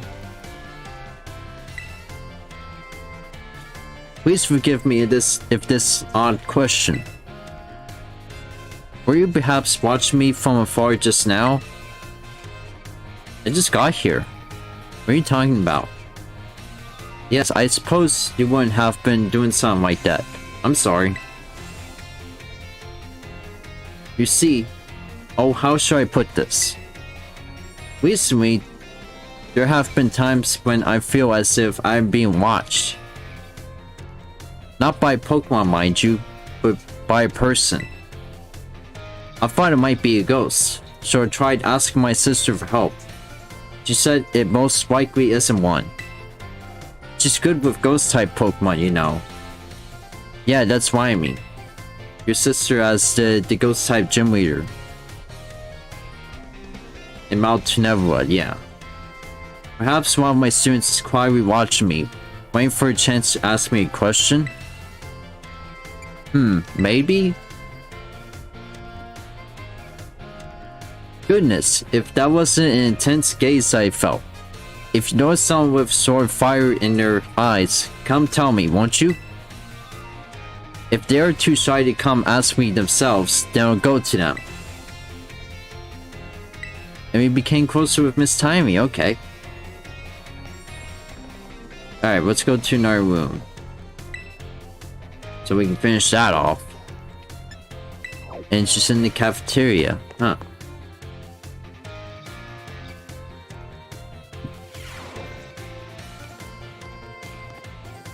Wait, she's in the kitchen? Huh. Ben, you scared me? Oh, Ben, you scared me. Were you cooking something? Oh no, I'm not here for anything food related at all. I was just walking around the entrance hall. And I felt the intense gaze that I told you about before. So I quickly ducked into the cafeteria here. Our cafeteria only has one entrance, so if I may be able to discover the identity of the person watching me if they followed me in here. Ah, someone's come just now.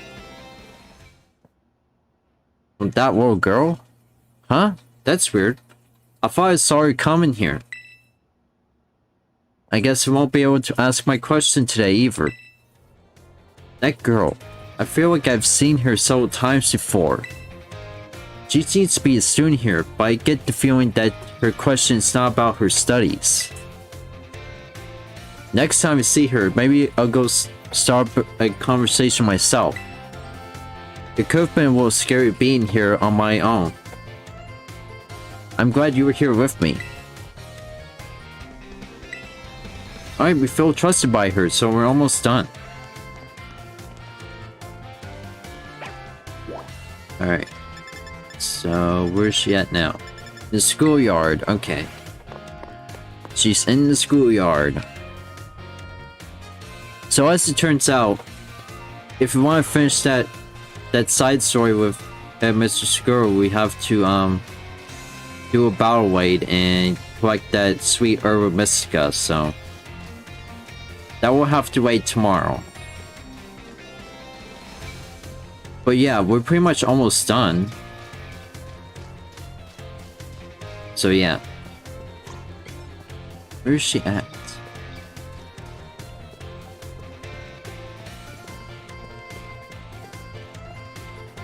Oh, there she is. Okay. I'm seeing a couple mud boys here and a Magikarp too. Ben, help me keep an eye out, would you? I've set up a little ambush here for that girl who keeps watching me. She'll be here any second. An ambush? Huh? Well, you see, it's not very pleasant knowing that she's just staring at me all the time. And now I know what she looks like after seeing her in the cafeteria. Ah. It's you, isn't it? You're the one who's been secretly watching me recently. Timey? How did you know I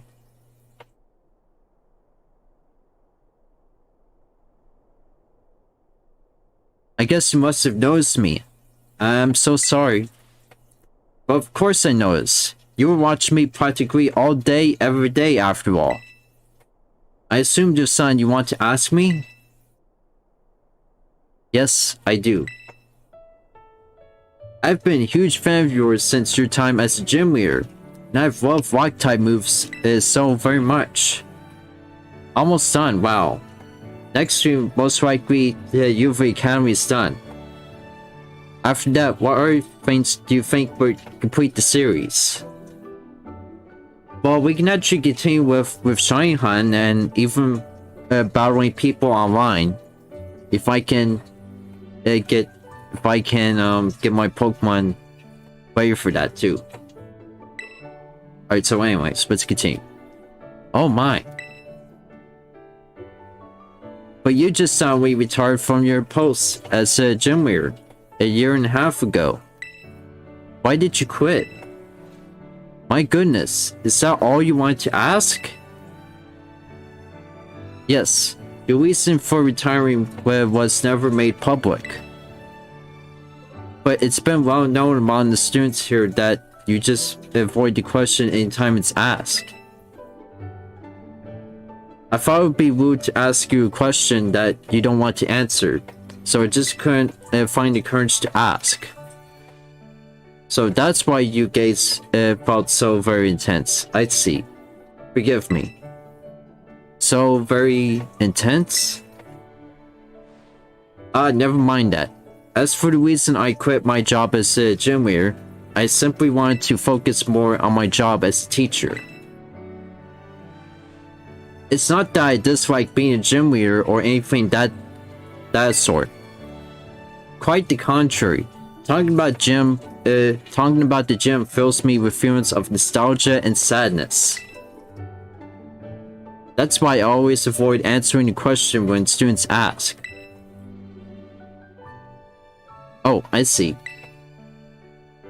Do you have any plans of becoming a gym leader again? No, I'm afraid I don't plan to do so. My sister is doing a splendid job as a gym leader in my stead. I personally find being a teacher most enjoyable these days. But since I am, in fact, your teacher, I would appreciate if you would call me Miss Timey. As students do, and not just Timey. I say get your Pokemon to level 100 and then use the cats. Yes, I will. Okay, I am sad to hear that, but I understand. And get berries to reduce unnecessary EVs, and then the EV train. True. Thank you so much, Miss Timey. Well, I suppose that solves the mystery.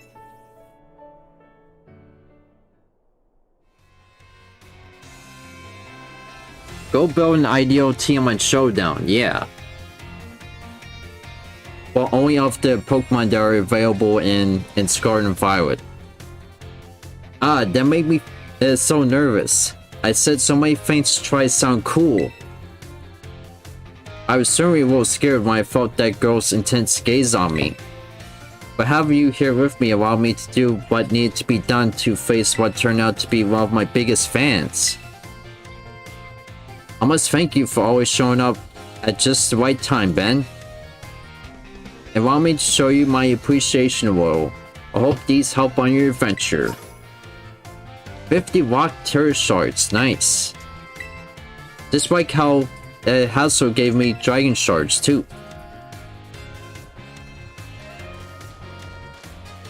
Okay, we are almost done. We just need the sweet herb Mystica for Mr. Suguru in the home economics class, but that we gotta do later. It's always the stream is already 4 hours long already. Dang.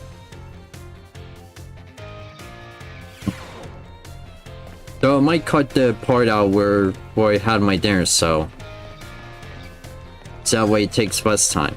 So, but yeah. Wait, what did she say? So I should use the computer? Yeah, that's fine. That's really the conversation, huh? But at least you don't have to talk to NPCs for the dialogue and stuff. The message just pops up, but if you see the little arrow, then that means you have to talk to him. So yeah, well, we should save here now. It was quite a long day indeed. So, congrats again, most done. Thank you. It certainly was fun getting most done here at the Uva Academy. We still got one more to go. Oh yeah, I also changed the nickname of my Dragon Ball here, Drax. Sounds pretty cool, huh? Its terror type is dark, but I don't have a move for him to know dark type moves, but I should give some to him soon. So, but yeah. Oh yeah, and the clothes too. Wait, where's that button for the clothes? I actually want to change my clothes now. Here, I'm gonna switch to my winter uniform first of all. Oh, I can still wear my sandals too, okay. Now I got these too. the dazzling tights. Look how ridiculous they are. No, wait, it would be better if I show you in my Atom uniform. Look at that. Man, what were they thinking? Oh. I will.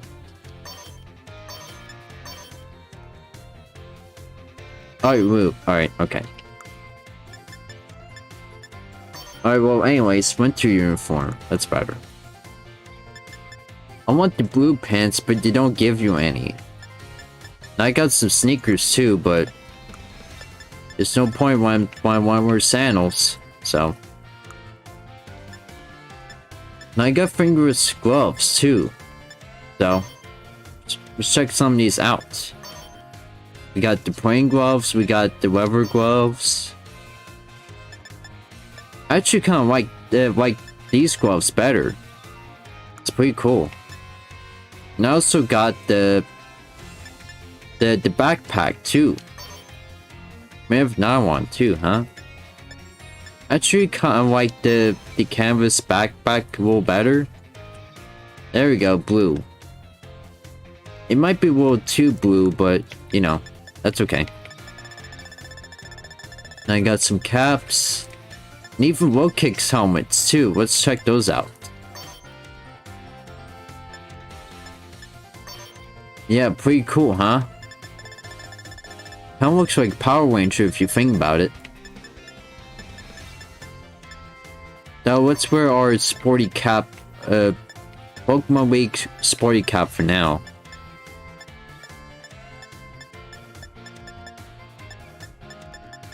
Okay.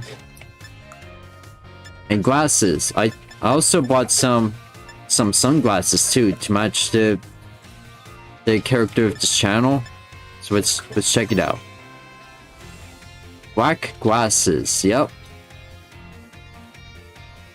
Those look pretty good on me, don't they? Maybe I should wear those from now on. Now, I didn't really get anything new for World Time phone cases, but there's actually more designs for it. But yeah. Okay. So yeah, how about we go with this book? Yeah, there we go. I look very nice, don't I? No more of those shorts. Now I have long pants now.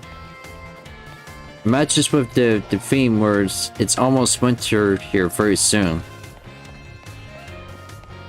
It feels like winter, but winter is still not exactly here yet, so. But yeah, well, anyways. That was Pokemon Violet. So yeah, let me save here. I very much enjoyed the stream with you guys. So yeah, don't forget to leave a like, comment, and subscribe for more live streams. I'll be doing one tomorrow for the Team Star battles, and then after that, I should plan accordingly for Pokemon battles too. So the online battles too. So those should be fun, and the shiny hunt too. Definitely the shiny hunt. Things will be a lot easier with the meal powers too. They made it more easy than ever before. Well, it's kind of the same as Legends Arceus, but without having to go through the mass outbreaks. They still have mass outbreaks, so that's still multiplied by that too. But yeah, well, anyways, I'll see you all later, and have a good night, and goodbye. So yeah, good night, Daniel.